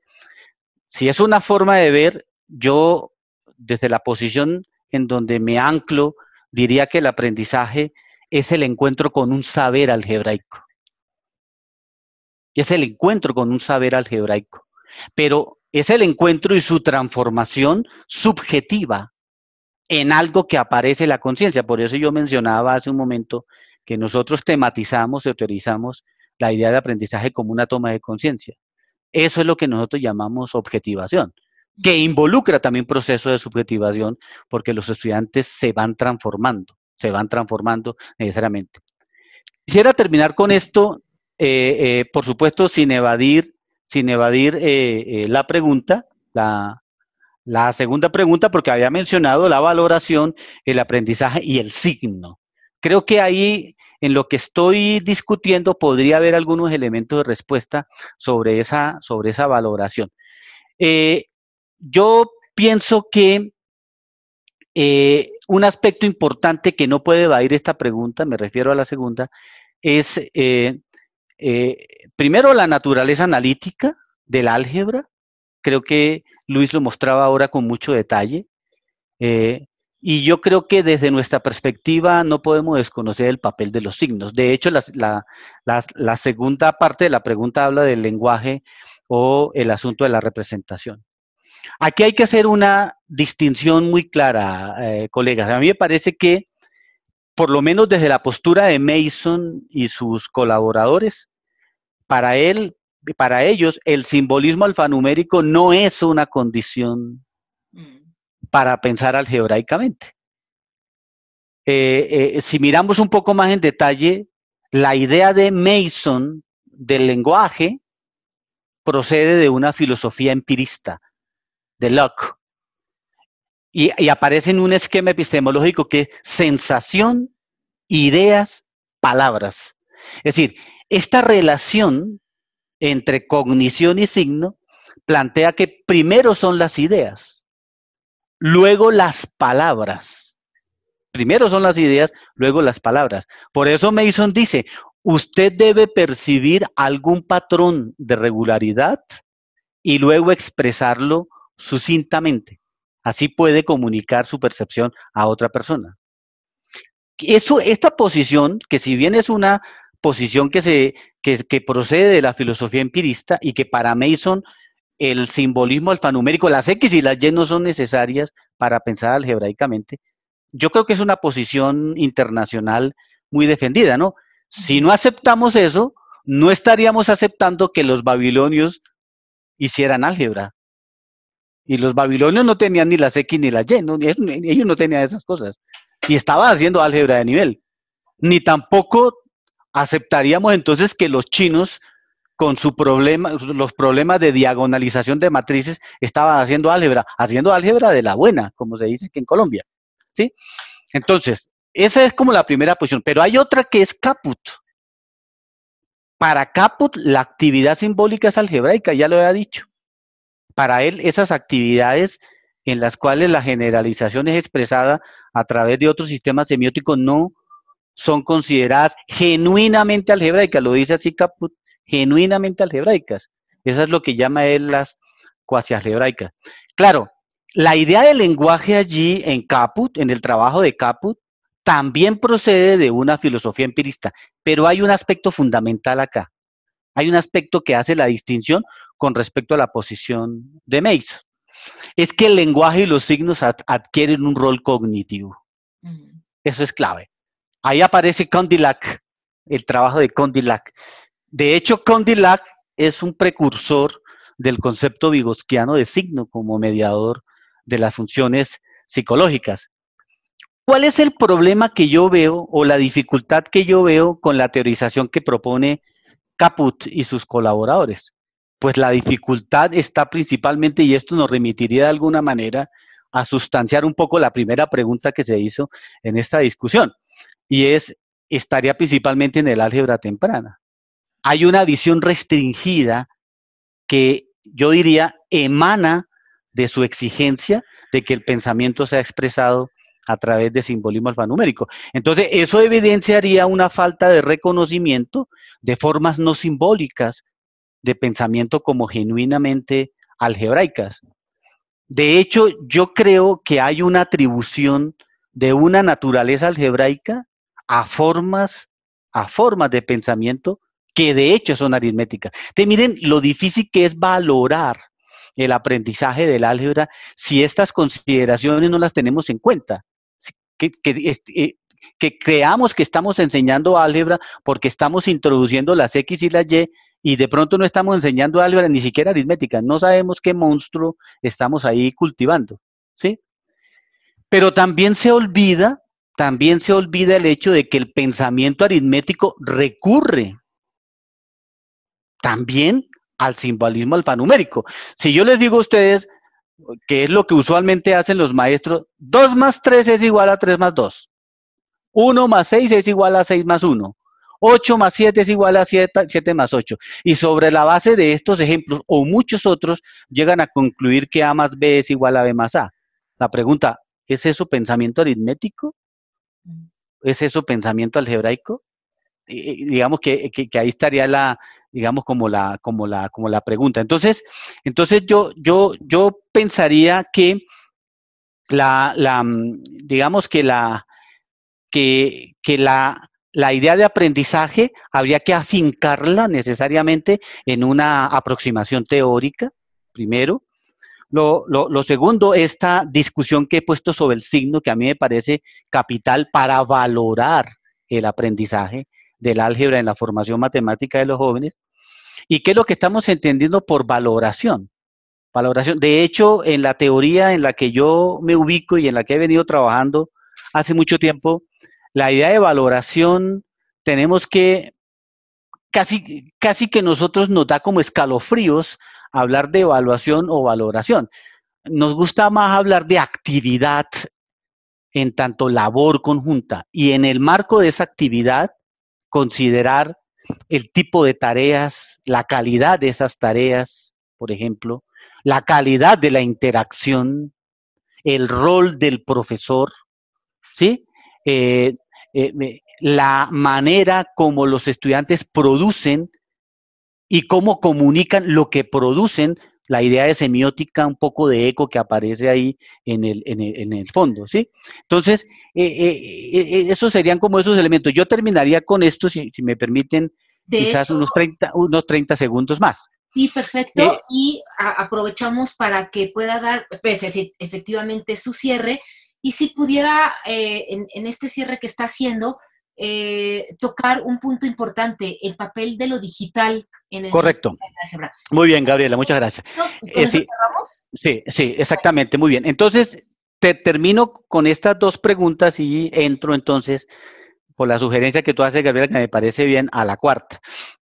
Creo que la cuarta es más corta es muy breve lo que voy a decir. Entonces, mire, yo pienso que estaría entonces la valoración, el aprendizaje y el signo, y yo mencioné la idea de teoría, un poco desde la postura de Heidegger como una forma de ver, el mundo. Yo coincido con Radford en que una discusión sobre el saber y el conocimiento pudiera parecer todo lo esotérica que ustedes quieran y todo lo estéril. Pero si las teorías, si las aproximaciones teóricas en educación matemática pretenden ofrecer explicaciones claras, adecuadas, teorizaciones claras sobre el aprendizaje, tienen que aclarar primero qué entienden por saber y qué entienden por conocimiento. Son dos categorías didácticas claves. Claro, algunas teorías en educación matemática yo creo que evaden un poco esta discusión. Lo que nosotros decimos es que para hablar del aprendizaje hay que hacer una distinción. Por ejemplo, la concepción de conocimiento o de saber como construcción, desde la perspectiva constructivista, como muchos académicos lo han señalado, para nosotros es problemática por muchas razones. Una primera, deja poco espacio para dar cuenta del importante rol de los otros, de la otredad y de la cultura en la manera como conocemos. Esto me va a permitir abordar un poco la cuarta pregunta. Segundo, yo diría que conduce a una visión, si vemos el conocimiento como construcción, o el saber como construcción, conduce a una visión, yo creo que simplista de la cognición, de la interacción, de la intersubjetividad y de hecho de la dimensión ética, que es importante en el aula de clase. Yo creo que elimina el rol crucial de las instituciones sociales y los valores y las tensiones que ésta transmite, pues. Y yo creo que, como para cerrar, deshistoriza el conocimiento. Entonces, yo, digamos, he mencionado un poco el rol importante de la cultura y la manera en que podemos conocer. Justamente la cuarta pregunta, ya que Gabriela me da el espacio para empezar a abordarla, justamente la cuarta pregunta, que a mí me parece que estuvo bien acotada, no sé si fue Luis o Arturo que la acotó. Yo haría algunas consideraciones. Bueno, la pregunta es cómo está afectando y podría o debería afectar el empleo de artefactos digitales al aprendizaje y desarrollo del álgebra en la escuela. Yo haría algunas consideraciones que a mí me parece importante. Yo creo que hay que hablar de tres roles en el uso de los artefactos. Hay un rol cognitivo, hay un rol epistemológico y hay un rol ontológico. De hecho, algunos lo llaman rol epistemológico-ontológico. En términos de lo cognitivo, no podemos desconocer que los artefactos justamente son elementos culturales que influencian, que modifican nuestro funcionamiento cognitivo. Algunos teóricos hablan incluso de la plasticidad semiótica, o sea, como aquella capacidad de la mente de ser moldeada por el uso de signos. Pero esto es vygotsiano, esto es un concepto puramente vygotsiano. De hecho, el trabajo de Vygotsky de 1929, Vygotsky muere en el 33, estaba ya a pocos años de morir. Él lo dice en el trabajo del 29, en el desarrollo cultural del niño, un artículo que se tradujo del ruso al inglés, la traducción del inglés es muy buena, y él lo dice claramente, la inclusión en cualquier proceso de un signo, dice Vygotsky, remodela toda la estructura de las operaciones psicológicas, así como la inclusión de una herramienta remodela toda la operación de trabajo. De hecho, la categoría de signo como herramienta psicológica, lo que hace él es un trabajo metafórico, ¿no? Mirar la idea de herramienta de trabajo para hacer esta teorización. Eso desde el punto de vista cognitivo, pero el uso, como la pregunta es cómo está afectando y podría afectar el uso, el empleo de artefactos, yo pienso que tendríamos que acuñar un rol epistemológico, y es que el conocimiento llega a ser conocimiento con herramientas, conocimiento con artefactos, como opuesto a conocer vía los artefactos, es diferente. Lo que yo estoy diciendo es que los artefactos necesariamente se imbrican en la manera en que pensamos y llegamos a conocer. Miren, este aparatico nos cambió la vida definitivamente. Este aparatico nos cambió la vida. Y yo propondría un rol ontológico en el uso de los artefactos. Y diría que los artefactos son considerados parte de las matemáticas como práctica material, ¿sí? Esto, hablar de la herramienta, el artefacto, me puedo meter en camisa de 11 varas porque me caen los franceses y habla entonces de todo el problema de la génesis instrumental y la diferencia entre artefacto y herramienta, pero yo creo que el artefacto o la herramienta es el producto de la cultura material. Leontiev lo dice muy bien, ¿no? Leontiev lo precisa muy bien. Él lo dice, la herramienta, nosotros diríamos el artefacto, es el producto de la cultura material que posee en la forma más evidente y material, dice Leontiev, los principales rasgos de las creaciones humanas. Entonces, él posiciona la idea de herramienta como un objeto social. Y lo que quiere decir Leontiev es que, digamos, no es solamente un objeto poseedor de determinada forma y ciertas propiedades físicas, sino que es un objeto social porque en él se han concretado y fijado operaciones de trabajo históricamente elaboradas. Entonces yo creo, de hecho aquí en Colombia hay muchas tesis de maestría, varias tesis de doctorado que involucran el uso de los artefactos y creen que es la panacea y que eso va a resolver los problemas de la educación matemática. Yo advierto que hay que tener en cuenta cómo inciden estas dimensiones epistemológica, cognitiva y ontológica en el uso de estos artefactos. Bueno, cerraré ahí un momento para darle la palabra a mis colegas. Muchas gracias, doctor Rodolfo.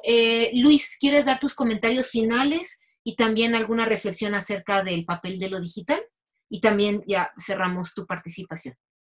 Sí, gracias a todos. Me parece bastante atinada la intervención que tiene el doctor Rodolfo respecto a estas últimas preguntas.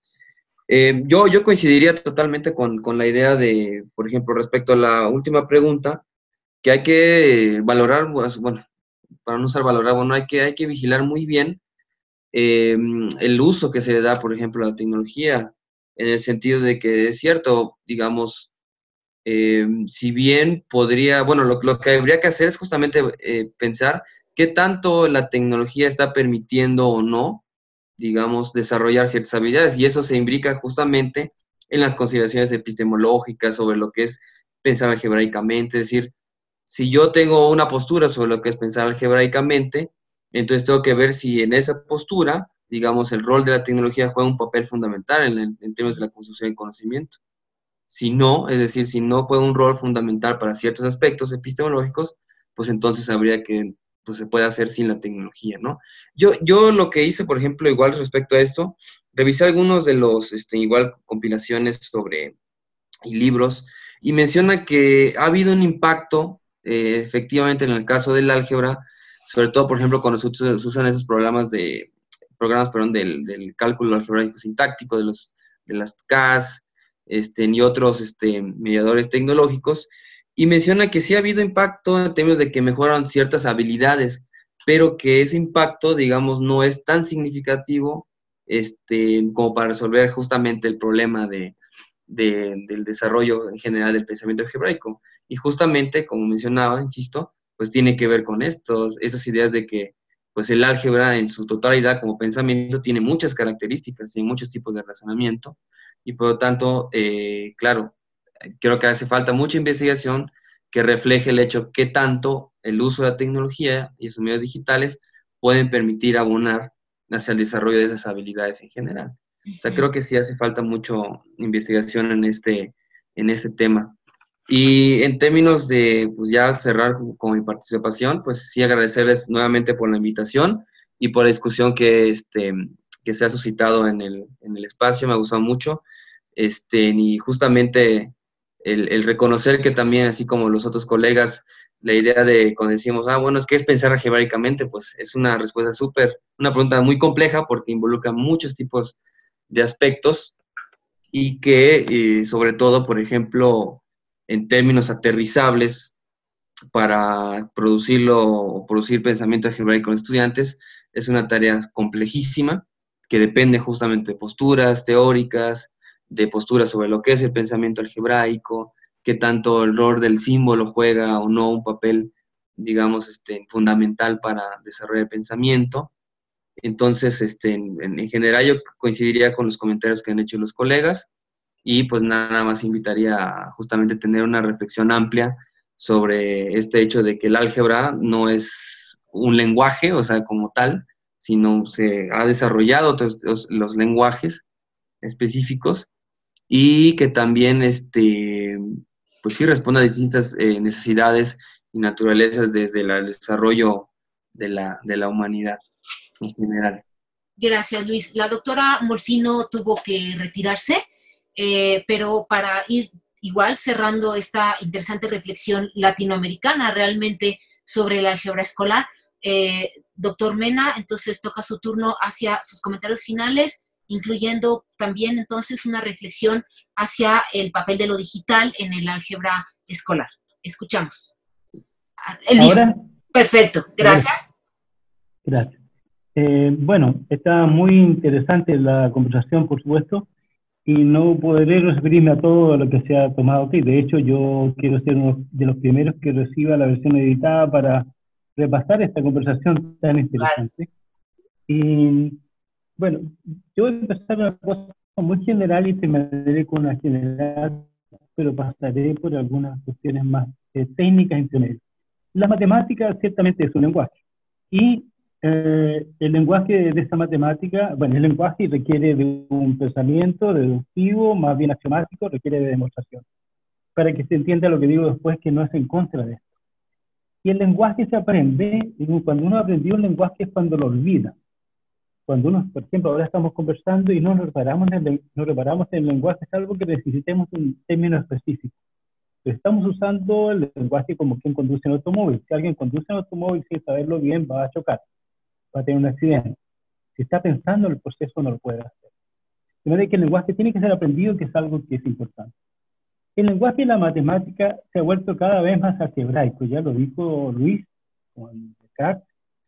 El cálculo de Leibniz es cálculo porque es álgebra, porque tiene esas reglas para la U, D, D de V es U de B más B de U. Es este tipo de cosas que es algebraico. Aparece la topología algebraica, la geometría algebraica, la teoría algebraica en números.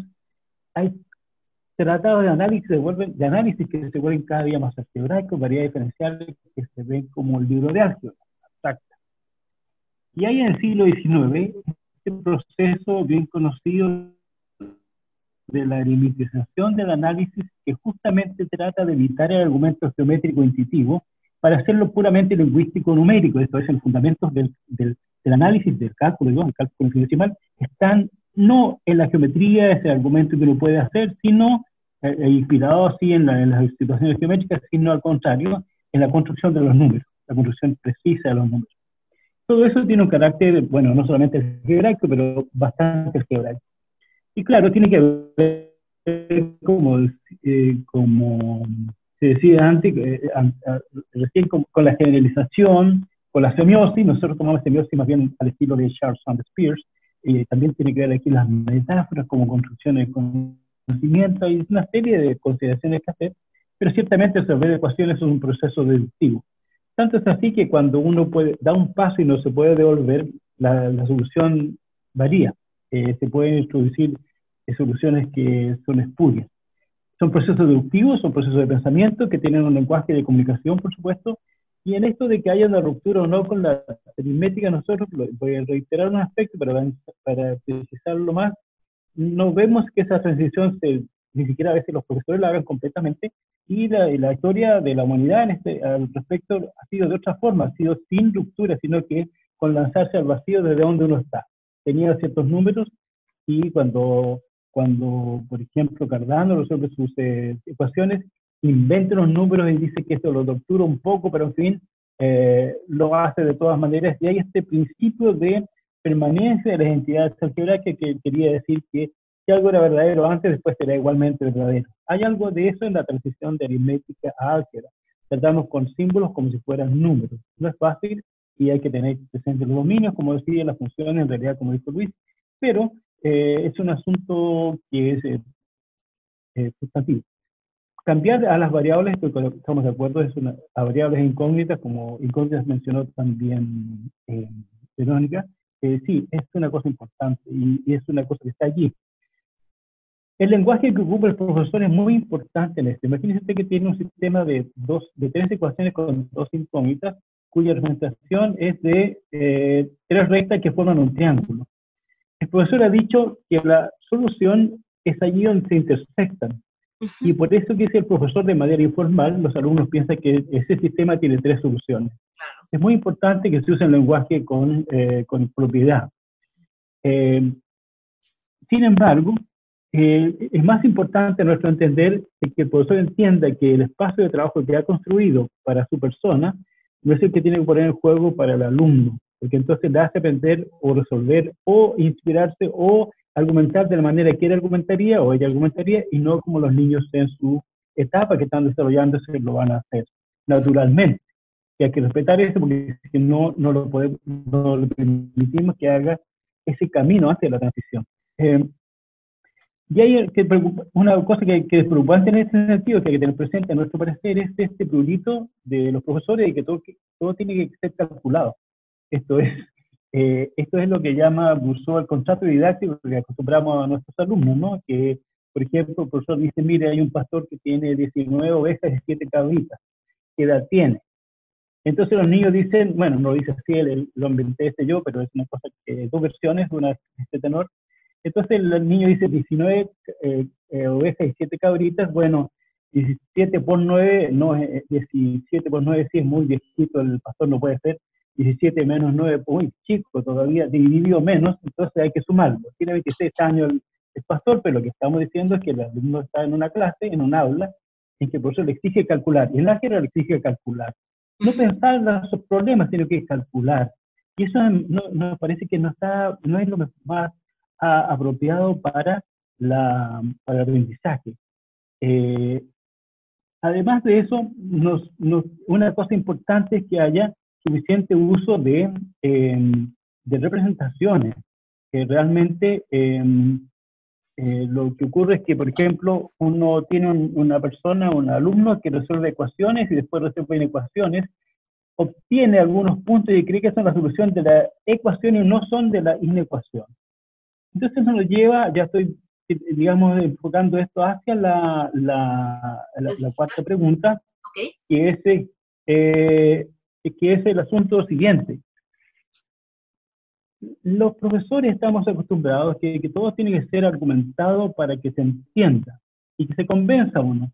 Pero nosotros incluso hicimos un trabajo sobre esto, cómo uno puede demostrar una afirmación de hasta 4 maneras distintas y las personas no se convencen.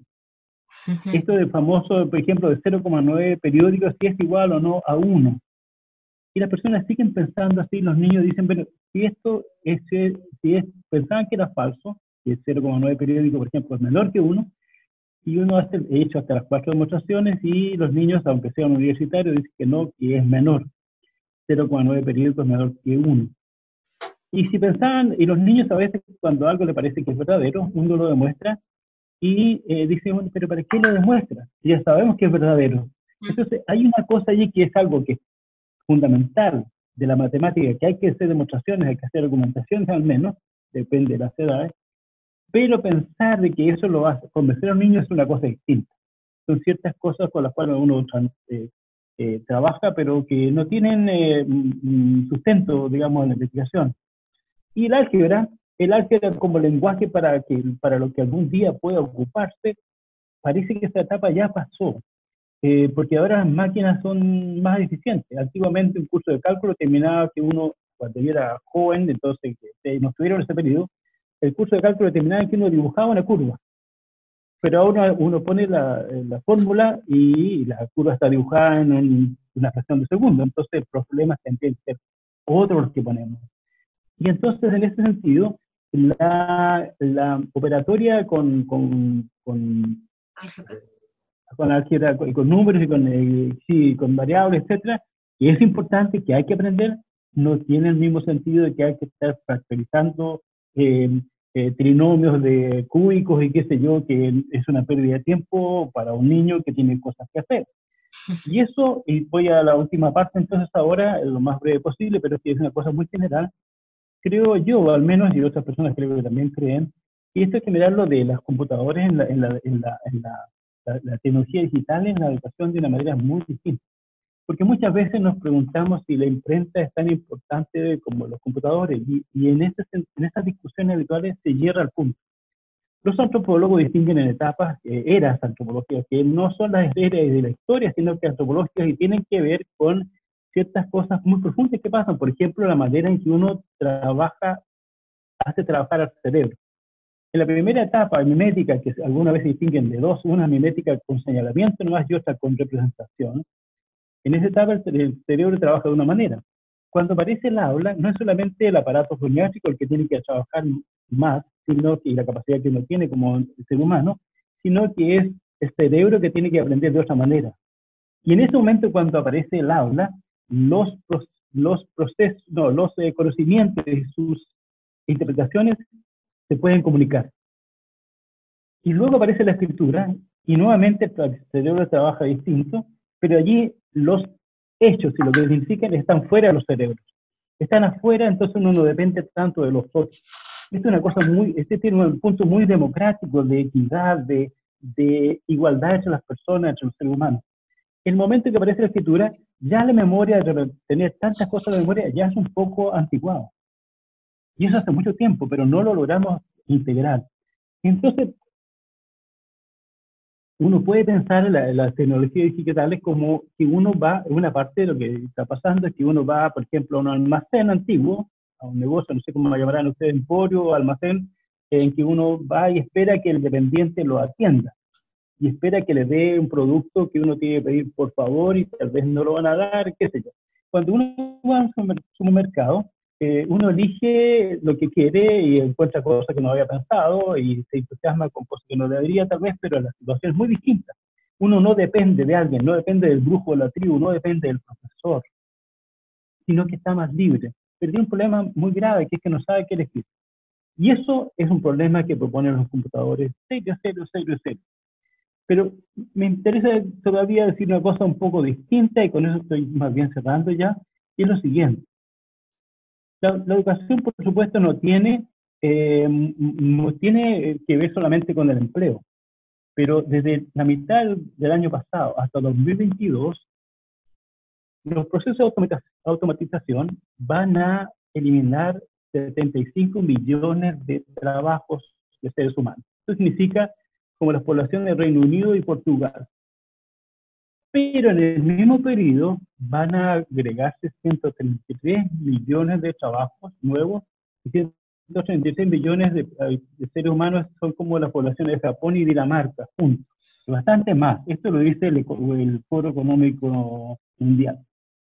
Eso significa que el mundo es distinto y que va a tener que usar computadores. Por ejemplo, hoy día las economías de los países no pueden tomar decisiones sin Big Data. Y esa conclusión, algunas decisiones económicas no lo puede tomar los seres humanos. Es una cosa terrible. No se puede hacer. Viene la inteligencia artificial y la inteligencia artificial no aprende como aprenden los seres humanos. No se le dice esto es tal cosa, esta es la definición, sino que se le dan datos para que recoja de aquí un concepto.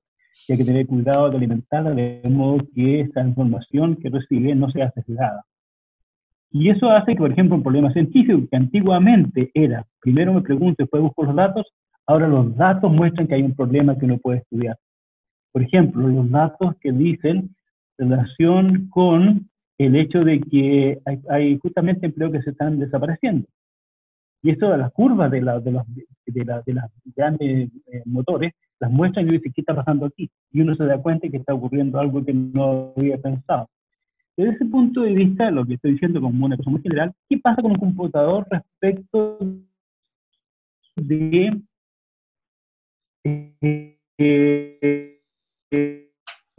la escritura? ¿Qué pasa con el computador respecto de la imprenta? No significa más. Pero lo más sustantivo es que, así como la escritura sacó los conocimientos y la interpretación de qué significan desde los cerebros hacia depósitos externos, así los computadores están sacando los procesos desde los cerebros y los están externalizando. Usted escribe en el Word, por ejemplo, y en el computador, digamos, y una parte de la corrección ortográfica se la hace la máquina. Un proceso que usted hacía en su cabeza antes, ahora lo hace la máquina. La multiplicación es grande, las hace la máquina. ¿Eso va a impactar en la enseñanza de álgebra? Por supuesto que sí. Puede que tengamos datos, y Luis mencionaba que no han sido muy halagadores todavía, muy halagüeños, pero que va a ocurrir, y que vamos a tener que rediseñar la enseñanza del álgebra, que es una de las cosas más matemáticas que hay, para estar a todo, no solamente los tiempos, sino de lo que significa la importancia que tiene esto. Es una cosa democrática, de que todos los niños pueden aprender y no tengan que sufrir tanto, y no tengan que ser que algunos que tienen más dinero aprenden más porque los esfuerzan más, pero que puedan empezar los problemas y entiendan, por ejemplo, cuándo podemos llegar a que en una clase el niño escribe la ecuación y deje que la máquina la resuelva. No son los trucos, no son la destreza del lenguaje algebraico, sino que son otras categorías que están empezando a aparecer, y puede que tardemos en darnos cuenta, pero eso nos va a llevar por delante, eso nos va a impactar a todo el mundo. Por eso menciono el asunto del empleo, y siendo el álgebra, repetir, y perdóname que lo diga, el álgebra mi gran amor, la estoy viendo como más de desvanecerse entre los computadores, y eso será bueno para la humanidad tal vez. Okay. Muchas gracias. No, al contrario. Colegas, pues muchísimas gracias por haber estado en esta mesa sobre el álgebra escolar, las visiones latinoamericanas y desde diferentes visiones teóricas y aportes teóricos, pues la verdad es que enriquecen mucho la discusión. Seguramente después, cuando esta mesa se suba y los colegas todos los colegas que están en DocentMath escuchándonos, esta discusión permeará más y seguramente esto no para ahora, sino va para el futuro. Muchas gracias, colegas, muchas gracias a todos y hasta la próxima.